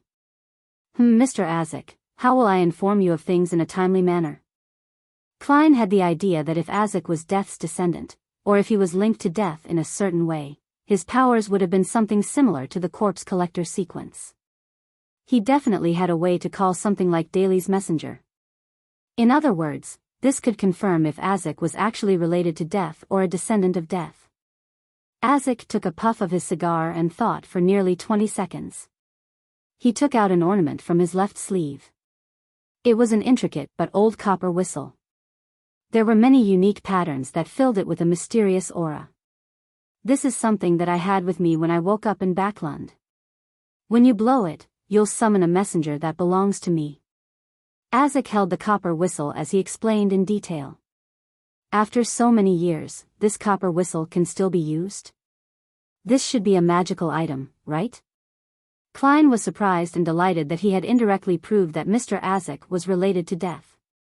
Azek gave Klein a glance, then he put the copper whistle to his mouth and demonstrated. His cheeks puffed up as he blew with all his might. Nothing was heard, but Klein felt a sudden gloominess and coldness. He quickly tapped his left molar and saw that there were blurry white bones being thrown up from the ground, one after another, forming a strange fountain. After a few seconds, there was an illusory monster in the living room. Its body was made of white bones, and there were dark flames glowing in its eye sockets. It was almost 4 meters tall, and it towered over Klein, who wasn't even 175 centimeters tall. As he watched its head nearly tear through the ceiling, Klein suddenly had a thought. Mr. Azek, isn't your messenger a little too exaggerated? Azek didn't share those thoughts at all. He smiled and said, after you pass the letter to it, blow the whistle again to end the summoning. Then, it'll send the letter to me very quickly, in a secretive manner. After that, Azek shook his wrist and threw the old copper whistle across the room. Klein extended his right hand and accurately caught it. He found it cold but mild. Thank you, clown potion. He breathed a sigh of relief. He wiped the whistle and blew it hard. Silently, the huge messenger fell apart as blurry white bones sank underground. The Tussock River ran through backland and harbors that dotted around the area. Alger Wilson wore the long priest robes of the Church of the Lord of Storms as he walked down from the passenger ship slowly. He saw people walking to and fro around the harbor with countless port workers sweating under the sun. It was a bustling yet noisy scene. It's been a while, Backland, Alger muttered to himself. Chapter 171, Promotion and Pay Raise. After leaving Azek's house, Klein took a public carriage back to Daffodil Street. As he opened the door to his house, he suddenly saw a figure sitting in his dining room. Klein instinctively tightened his grip on the cane in his hand, but quickly realized what was going on. It wasn't a thief, but his maid, Bella. Bella was focused on reading a spread-out newspaper on the table. She jumped in shock when she heard the door open, quickly standing up and stammering, I was just done with the tasks for the morning. I was waiting for the water to boil so that I could eat some bread. I'm still not really used to having a maid in the house. Klein mocked himself. He took off his hat and nodded. Reading is a good habit. To be able to persist in reading, despite the busy workload, is something that's encouraged by the goddess. He used the name of the goddess just in case Bella took his compliment as sarcasm. But in reality, only the god of knowledge and wisdom would place this much emphasis on reading. Of course, all of the churches advocate education. Yes, since she's about 18 years old and believes in the goddess, Bella's love for reading must be influenced by her parents. Parents like this would send their daughter to receive an education as long as they can afford it. Even if they cannot afford public schools, there are always the free schools provided by the church. At most, it would just delay her education. Thus, Bella isn't illiterate. She can understand words and read the newspaper. Klein thought as he walked into the living room after setting his cane down. He had quite a good impression of Bella. Even though she was a little clumsy and obviously not used to the kitchen, she had shown a willingness to learn. Bella let her hands hang down and said, embarrassed, I didn't have the opportunity to read many newspapers in the past. The landlord didn't let us use old newspapers to clean the walls. I stole a glance at it when I picked up the newspapers just now to clean the coffee table. I thought that it was rather interesting. What a pitiful lady. When I transmigrated, newspapers were the least interesting of things. Klein thought as he lampooned. He smiled and took out the silver pocket watch from his pocket. After looking at the time, he said, as long as you complete your tasks and do them well, you are free to do whatever you want with the rest of your time. You don't need to be too nervous. Of course, if I'm having a chat with Benson and Melissa, it's best that you stay in your room. I will allow you to use the lamp inside and take a few old newspapers with you. Oh, please knock at my door at 1 in the afternoon, then prepare a cup of side black tea, 2 pieces of soft white bread, a piece of wheat toast, and a small plate of butter for me. In order to celebrate his advancement to Sequence 8, Klein decided to spoil himself slightly. He was going to eat the white bread ahead of Benson, who was planning on having it over the weekend. Well, I'll buy 8 more pounds of bread soon. In the future, we shall make the change in our staple dish, from wheat bread to white bread. As a Sequence 8 Beyonder, my weekly pay is definitely going to increase. To think that the captain didn't mention this. He forgot again. Klein froze for a moment and decided to clarify it tomorrow.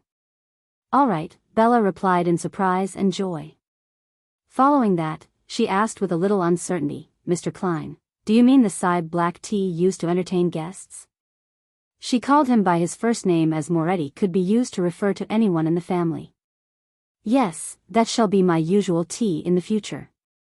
Klein waved his hand and made his way towards the stairs. He suddenly noticed that he was in a decent financial situation after becoming a clown. This was partly because there were no other large expenses for the time being. He only needed to spend 2 solely on transport while he was investigating the houses with red chimneys, and on the materials that he needed to purchase occasionally. Claims could be made for the latter most of the time anyway. Also, there was a sum of £300 in Klein's anonymous bank account. It was important to understand that 1 ar of land in the countryside only cost 5 to 6.5 solely, which was another way of saying that Klein could afford 920 to 1200 ares of farmland, which was equivalent to 137 to 179 maut sup 2/sup back on Earth. Furthermore, this sum of money could allow Klein to buy a house on Daffodil Street on a contract for 15 years. If I convert all that money into land, I'll get between £23 and £31 a year in rent. That's not bad, but not necessary for the time being. I'll use that £300 for emergencies.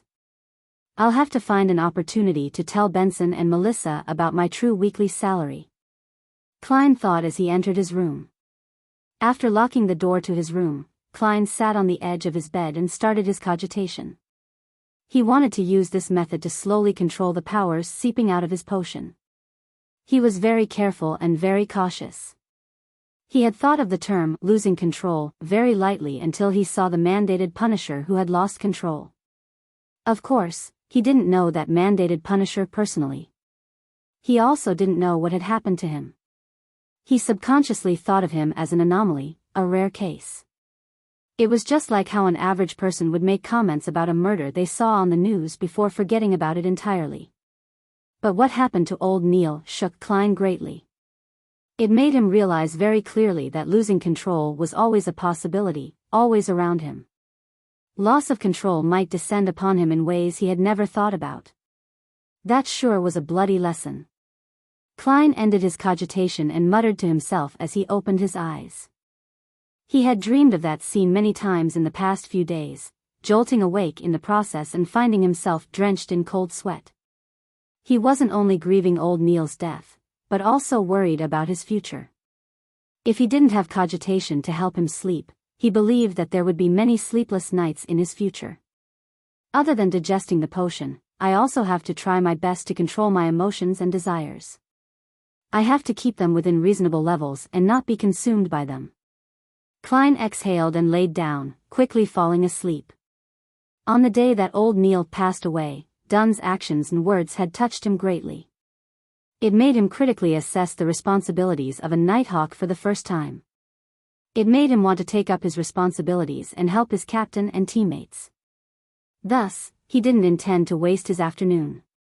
He was going to continue his combat lessons. 3 in the afternoon, on a crude training field. The blonde crew-cut Gawain creased his brows as he witnessed Klein slowly familiarize himself with the motions, going from the movements of a decent beginner to the movements of an apprentice knight who had been practicing for a good 6 months. All this happened in the short span of 40 minutes. He called for Klein to stop and sized him up. He couldn't help but ask, what happened? Klein had already come up with an excuse. He was prepared to attribute his performance to scientific research when Gawain added, "You don't need to answer if it's inconvenient for you to do so." It looks like there was some communication between the police department and Gawain. It makes sense. He has to train Beyonders occasionally, so how could he not know? Klein heaved a sigh of relief. He smiled as he said, "Teacher, how long do you think I will need before I can take part in actual combat?" Gawain crossed his arms and looked at Klein seriously. He replied with a raspy voice, 2 or 3 days, but that isn't enough. He explained, as if in thought, being able to take part in actual combat isn't the same as being good at fighting. The latter would take another 2 to 3 weeks. Furthermore, you need to gain mastery over weapons that you can bring with you, for example, a cane, whips, daggers, and bayonets. There's still so many to learn. Klein was dumbfounded. Gawain swept his experienced gaze at him. Remember, every drop of sweat you lose here might save your life in the future. Yes, teacher. Klein pumped himself up and answered. On Sunday morning, Klein entered the Blackthorn Security Company and knocked on the door of the captain's office. Dunn Smith looked up as if he was expecting this. "I forgot to inform you yesterday. Your position at the police department has risen from probationary inspector to inspector now that you have advanced to sequence 8. I'll get them to issue the appropriate documents and epaulets to you as soon as possible. Your weekly salary will also increase from £6 to £10. The church and the police department will each bear half of your salary. This salary is the level of an experienced Nighthawk, of course, I mean an experienced Nighthawk at sequence 9. Captain, are you following the wrong script?" Klein was taken aback as he listened to the captain. His eyebrows relaxed as he smiled. "That's more than I imagined." He had imagined that his weekly salary would only increase to £8. Dunn lifted his cup of coffee and took a sip. The increase in salary for Nighthawks is firstly dependent on years of service, second on contribution, and third on the level of your job. The third criterion is often highly correlated with your contributions. Right, without any contributions, even if one were to digest their potion, they would be unable to apply for the formula and materials. Klein nodded while in thought. A weekly salary of £10, coupled with any bonuses, would mean a yearly salary of about £540.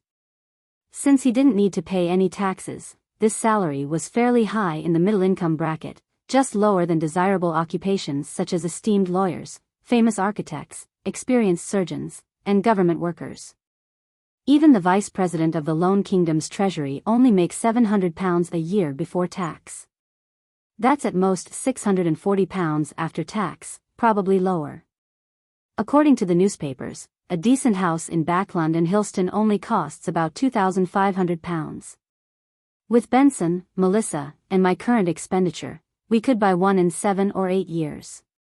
To be able to afford a bungalow in the central area of the capital in just 7 or 8 years purely through my own efforts, this salary makes me happy indeed. Klein got up and bade farewell. He quickly walked to the basement and took his shift at Cheney's Gate. Before it was 10, he suddenly heard someone approaching Cheney's Gate. Soon after, Dunn appeared at the door. "There's a case that requires your help." "An incident involving Beyonders?" Klein instinctively asked.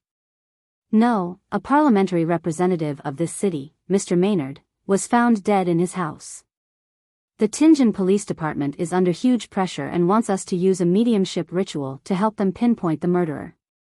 Currently, you are the only person on the team who can do that," Dunn explained.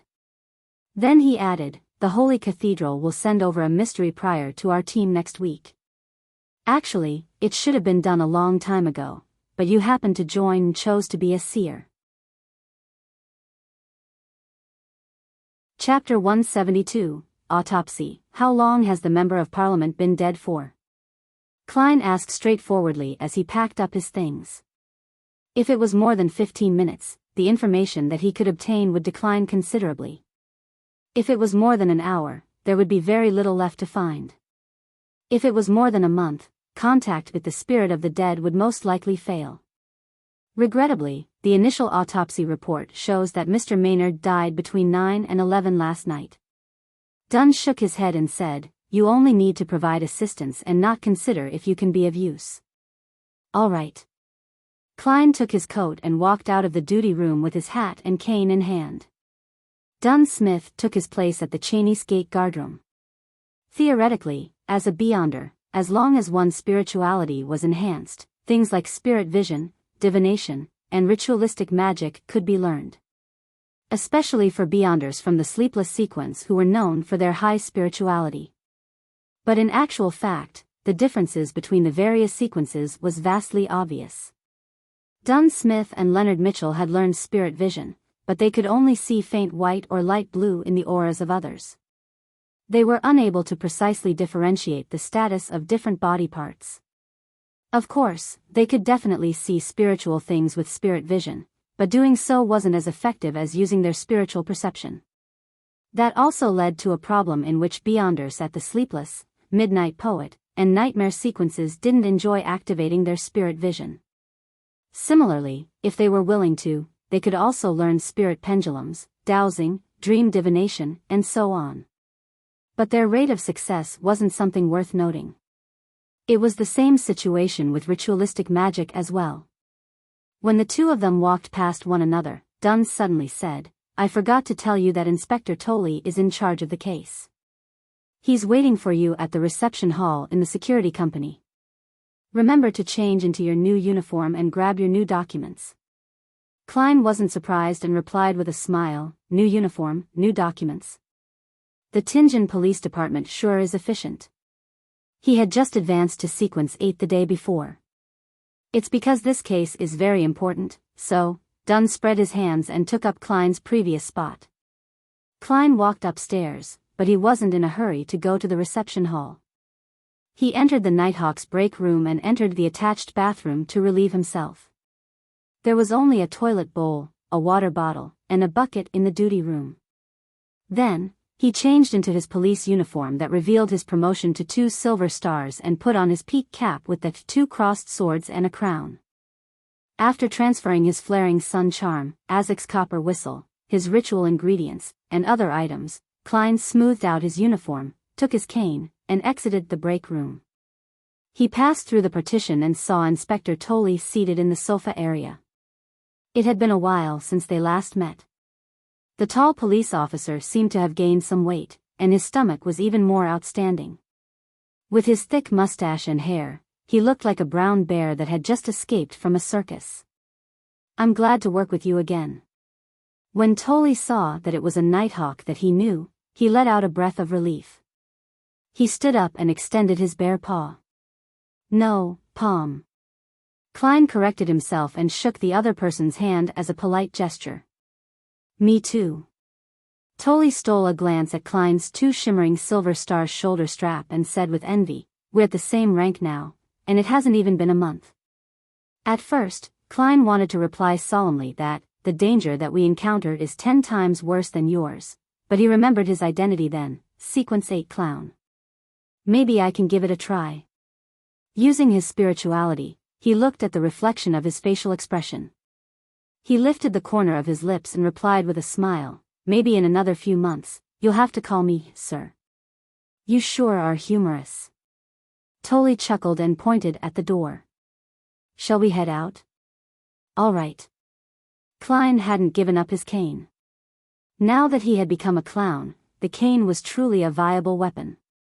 After exiting the Blackthorn Security Company, Klein and Tolley walked down side by side, forming a great contrast due to the skinniness and fatness of the two. "I feel like we could even make an audience at the circus laugh," Klein suddenly jested. Tolley nodded in absolute agreement and said, "Yes, I feel our vast contrast brings a comedic effect. Do you know that some circuses are trying to use fat and skinny, tall and short clown combinations in their performances?" "No, actually I meant a beast tamer and a brown bear." Klein, of course, wouldn't make such a rude remark. He went along with it and replied, "It's a pity that there are no fixed circuses in Tianjin." "That's right, but we have operas, theaters, and music halls," Inspector Tolley replied wistfully. They casually chatted until they got onto the police carriage. Then, Klein redirected the topic back to the case. "Is it confirmed that Mr. Maynard was murdered?" "We can't be certain, but his wife and 2 sons aren't willing to believe the possibility that he died due to a sudden illness. And there was really something wrong at the scene. When Maynard was found, he was naked on the guest room's bed, Tolley said as he deliberated. He sleeps separately from his wife? Klein leaned back against the carriage wall and mimicked the main character in various detective films. Tolley shook his head and said, no, his wife hasn't been in Tianjin recently. She went to Backland to attend a very important social ball. You might not know, but she's the leader of a new party. She's the daughter of someone from the House of Commons. She's still on her way back to Tianjin via steam locomotive. She merely used the telegram to express her opinion on this matter. Maynard is also a member of the new party. He's been a Tianjin's member of parliament for more than 10 years.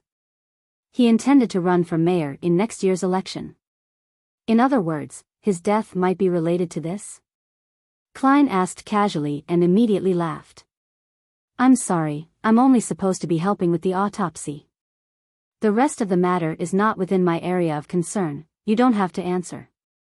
Tolley didn't mind much but sighed. Autopsy. You're very cautious. As for your guesses, would only say that there's a possibility. There was a gathering last night at Maynard's place. There were too many guests, and we temporarily can't find any main suspects. Plus, these guests have decent backgrounds, so we have to be very careful. We can't make any mistakes.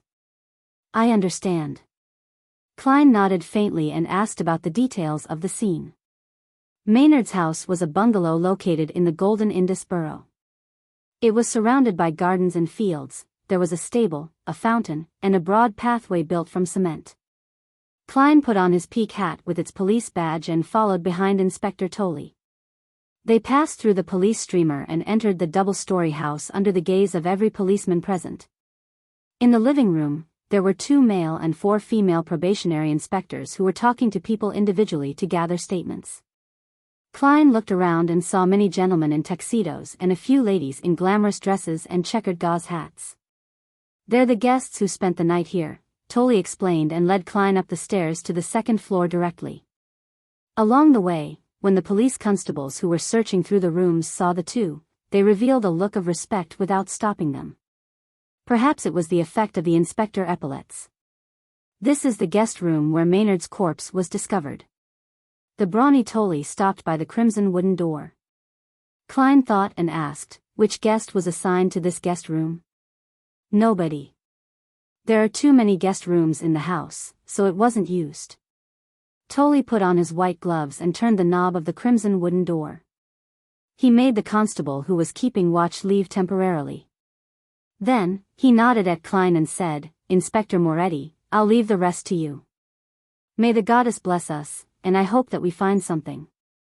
Klein put on his white gloves too and locked the door behind him. He walked to the side of the bed and saw that the crimson bedsheets were abnormally messy. The corpse laying on it was covered with a white cloth. At this point, Klein could be considered to be quite experienced. He pulled away the white cloth without fear and looked at Member of Parliament Maynard. The man was in his 40s. His blonde hair was trimmed short, and his expression was a mixture of pain and happiness. Klein took 2 steps back and took out the ingredients he needed. He quickly finished the setup for the mediumship ritual. As the faint calming fragrance swirled around him, he recited the divination statement that he thought of long ago, the cause of Maynard's death. The cause of Maynard's death. As he recited the statement, Klein retreated to a nearby high-back chair and sat down slowly. His eyes darkened, then he leaned back and quickly fell into a deep sleep. In the illusory and blurry world, he suddenly saw the gentleman from earlier. With his opened blue eyes, Maynard was laying prostrate above a woman with an outstanding body and fair skin. He was thrusting hard against her body. He first displayed an expression of extreme satisfaction and happiness. Then, he suddenly clutched his chest with his right hand. His expression then grew contorted. Pa! As Maynard fell, the image quickly shattered. Klein opened his eyes and woke up from his dream. I can't believe I can actually watch porn in such a manner. So, Maynard had an affair and died of exhaustion? Klein chuckled and massaged his temples. He took out a pen and paper before doing another ritual. He drew a portrait of the lady he had seen in his dream with the aid of the ritual. Of course, everything below her neck was omitted. It was a woman whose age was hard to tell. She had the mature vibe of a woman in her 30s, but there was a remnant of innocence to her. Her eyes were crystal clear, and she had a delicate look. Klein looked at his work, then put away his ritual ingredients, and dispelled the spirituality wall. He leaned sideways to grab his silver-edged cane. Suddenly, he heard the reverberating sound of someone clearing their throat. He immediately got goosebumps. Klein looked towards the bed and saw Maynard gripping the crimson bedsheets so tightly that the tendons on the backs of his hands were protruding out. With a swoosh, the Member of Parliament who died between 9 and 11 the previous night suddenly sat up. Saliva drooled from the corners of his lips as he opened his vacant eyes wide. Chapter 173, Zombiefication. Before Klein could come up with any new ideas, he saw the rigid Maynard lift both his hands up. Its body lunged forward to his left amidst the sound of hurtling wind. In the past, his dulled reactions under such sudden, unexpected situations would have made it hard for him to avoid this. Even if he had noticed the attack ahead of time, he would have had to roll away to avoid the fast-moving corpse. But now, Klein could nearly react on instinct. He stomped down with his bright, buttonless leather boots and jumped diagonally onto the high-back chair. As it had only been a day since he advanced, he was still getting used to his power, agility, and speed. He had accidentally leaped too high into the air and landed on the top of the chair's high back. It was a narrow edge. Klein's heart tightened as he quickly controlled his body and adjusted his center of gravity. He wavered for a moment and surprisingly managed to stabilize himself, like a black cat flaunting its balance and poise. As he was wavering, he flailed his left arm, swinging his cane into the zombie's ribs as it pounced forward. The strike caused it to lose its balance as it staggered and fell onto the carpet. Klein was standing on top of the chair as he felt for his revolver by raising his right arm. He attempted to pull it out from the holster so that he could deliver a silver demon hunting bullet at the zombie in front of him. But in that instant, he suddenly wondered about the aftermath. If he were to blow a hole in Member of Parliament Maynard's corpse, how was he going to explain the cause of death to the deceased's family or members of Parliament who were focusing on the matter? All I did was double-tap his corpse. As he was thinking, Klein reached into the pocket of his police uniform and felt for a triangular plate. The Requiem charm. He quickly made a decision. He took out the silver amulet without hesitation and let out a low shout in Hermes, Crimson. As the incantation reverberated within the room, the charm started to release a peaceful aura. Klein quickly infused his spirituality into the amulet and tossed it to Zombie Maynard, who was struggling to get up. A cold blue fire appeared, enveloping the triangular plate. A serene and gentle black aura spread forth rapidly, eliminating the anxiety and worry of the soul. Zombie Maynard stopped there, his eyes staring blankly at the ground. His saliva dripped onto the carpet. Klein heaved a sigh of relief and planned to take out the materials and set up a ritual to purify the desecrated being, but suddenly, Maynard once again let out a groan, his blank eyes focused on the left pocket of Klein's police uniform again. Shit! Klein leaped from the top of the chair to the ledge of the oriel window. At the same time, he heard the sound of the chair breaking. Klein had no choice but to take out a rectangular silver plate. The slumber charm. It wasn't only living things that could be put into a deep sleep. The dead were in a state of eternal sleep and would only be woken up under unusual circumstances. In certain books on mysticism, there was even such a description regarding zombies: they slumber by the day and wake up in the night. Crimson. Klein once again recited the incantation in Hermes. He intended to disregard the consequences and shoot the corpse with his revolver if that failed again. The problems that came later wouldn't matter if he was dead. As he felt the silver rectangular plate in his palm turn cold, Klein injected his spirituality into it and tossed the charm out. A dark red flame illuminated his eyes as the sound of a light explosion reverberated around the room. A gentle power spread forth, bringing with it a fatigue that affected every living being. Zombie Maynard had just propped himself up using the chair when he wavered. His eyes closed, and he fell on his back with a plop. With what had just happened, Klein didn't dare to relax. He immediately took out the Amantha extract distilled from night vanilla, slumber flower, and chamomile, as well as the bark of the Drago tree, and the full moon essence oil made from moon flowers. He quickly set up a sacrificial altar. Right on the heels of that, he sealed the surrounding area with a spirituality wall with the aid of holy night powder, encompassing the altar and the sleeping zombie Maynard. After silently reciting the incantation and lighting 3 corresponding candles, he dripped a few drops of essential oil extract and scattered various powders onto the flames. Klein then took a step back and cautiously looked at zombie Maynard. He then recited in Hermes, "O Evernight Goddess, nobler than the stars and more eternal than eternity. I pray for your loving grace. I pray that you look over your loyal guardian. I pray for the power of the crimson. I pray for the power of sleep and silence. I pray that you purify the unclean being around me," the gentleman once called John Maynard. "Moonflower, a herb that belongs to the red moon, please bestow your powers to my incantation. Slumber flower, a herb that belongs to the red moon, please bestow your powers to my incantation." It was as if a midnight breeze blew within the wall of spirituality. A thin veil of black steam started to billow from zombie Maynard. When everything settled, Klein used his spirit vision and divination to repeatedly confirm that the zombie wouldn't awaken once more.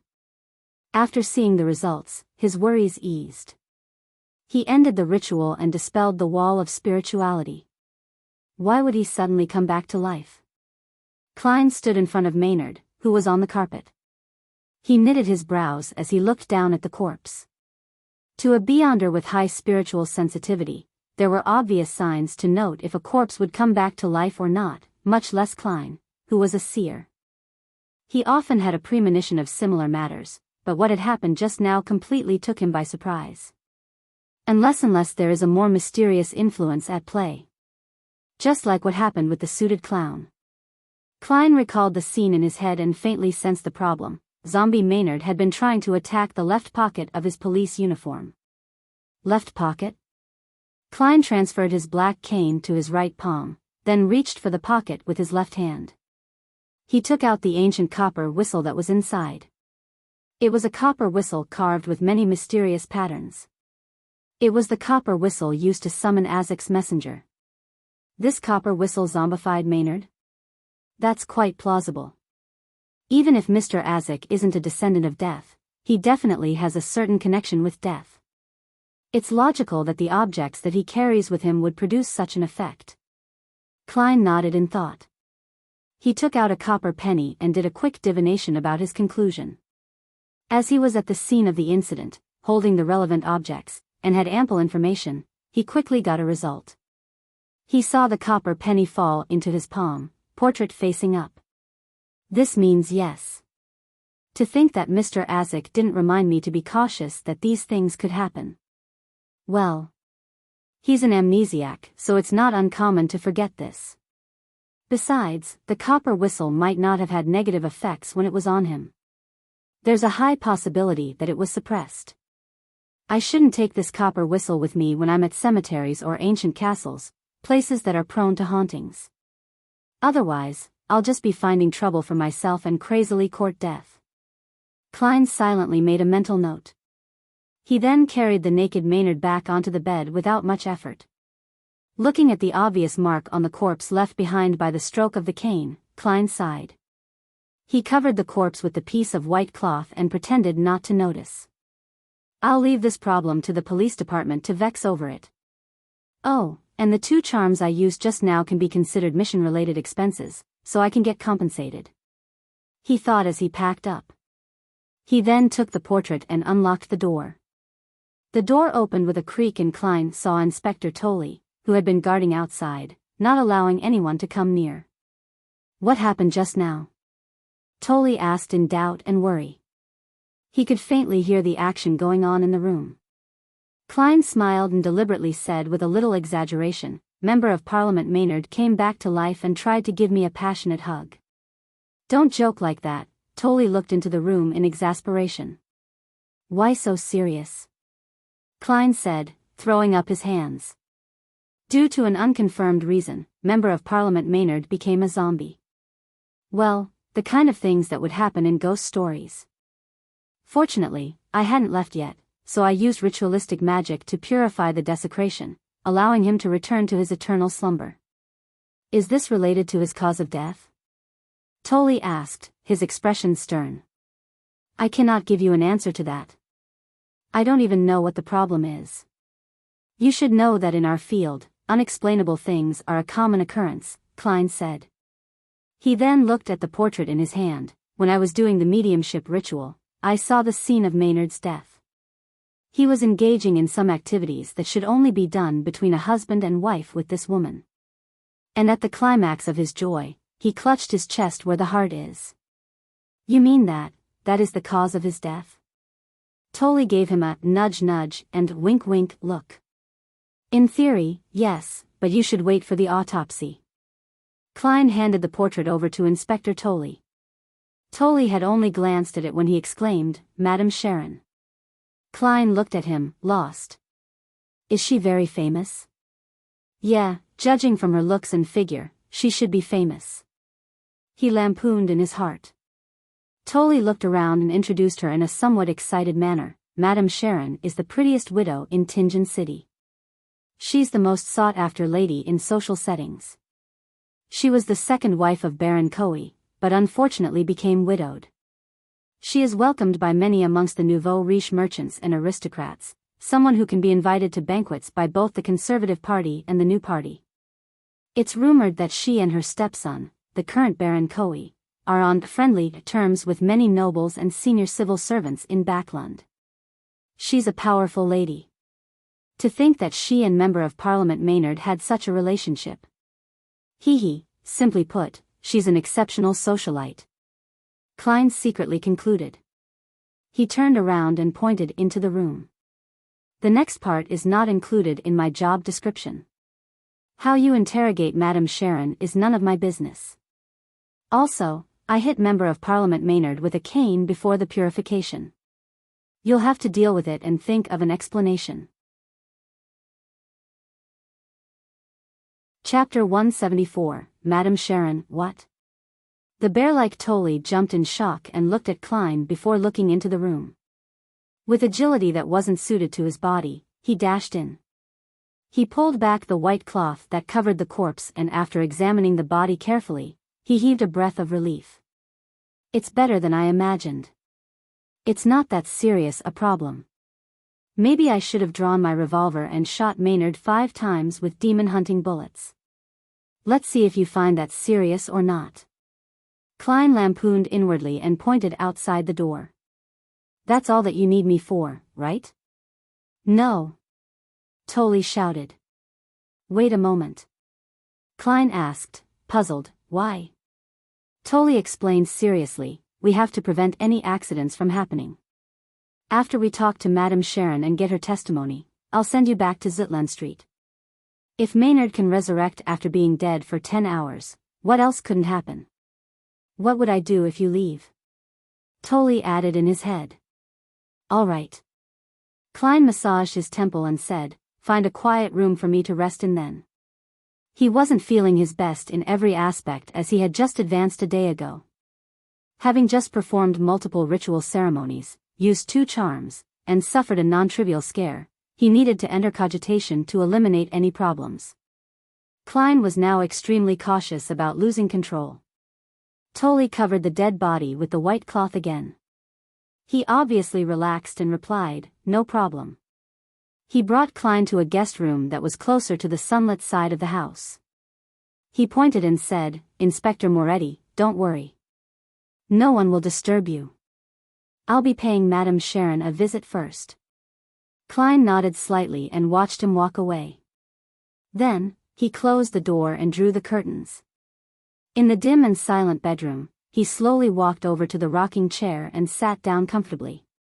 He allowed his body to rock back and forth rhythmically. There were countless spherical phantasmal lights overlapping in his mind.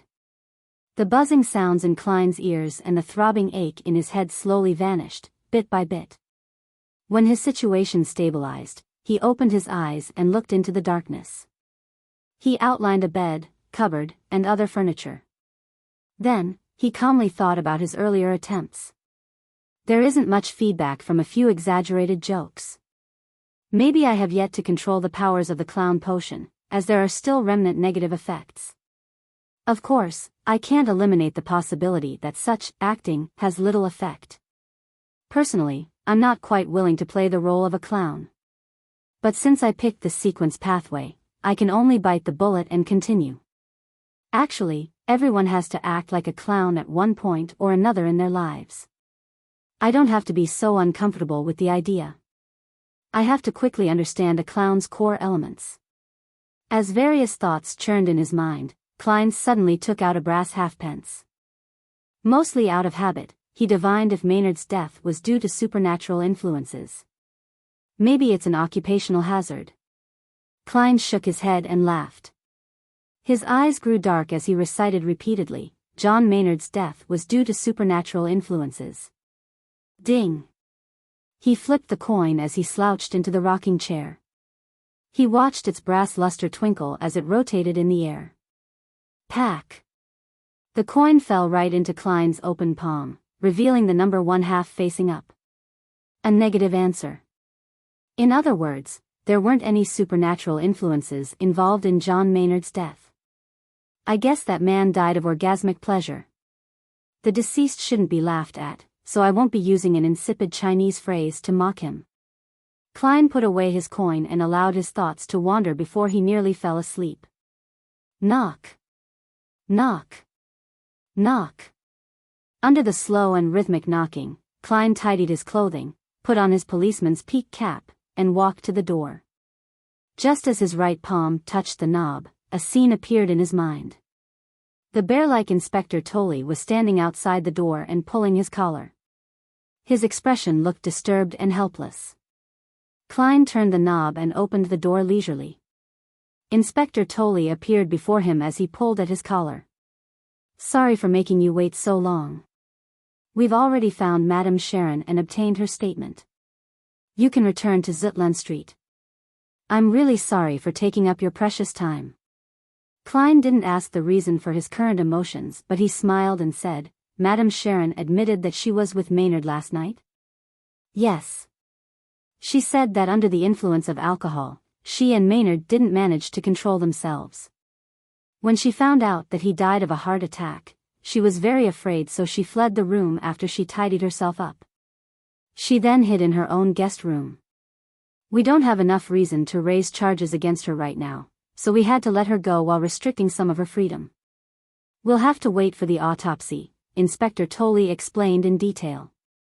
Klein leaned his head sideways and smiled. Who are you explaining this to? Tolley shook his head and forced a bitter smile. Oh yeah, I don't have to explain it to you. I'm just frustrated by Madame Maynard, and I started blabbering without realizing it. Maynard's wife is back? Klein asked in response. Yes, unfortunately. There was something abnormal about the steam locomotive. It wasn't late. Tolley gave an affirmative answer in a joking manner. Klein didn't ask further but checked if he had all his personal belongings, before following Inspector Tolley down the stairs. Why aren't you arresting her? She's a murderer. I want to sue her, and I want to sue all of you for negligence of duty. I'll hire the best lawyer to sue you. Harsh remarks entered Klein's ears, and he looked over subconsciously. He saw a voluptuous and fair middle-aged lady staring angrily across her. Despite having two young men holding her arms, she continued yelling at them. A very trendy regal gown in Backlund this year. Having frequently read the magazine, Ladies' Aesthetic, the first thought on Klein's mind was something unrelated to the situation. He then saw a few gentlemen protecting a lady behind them. The lady was in a long black dress with fair smooth skin, waterfall-like brown hair, and brown eyes. She looked as pitiful as a fawn in the woods. It made people want to protect her involuntarily. Madame Sharon.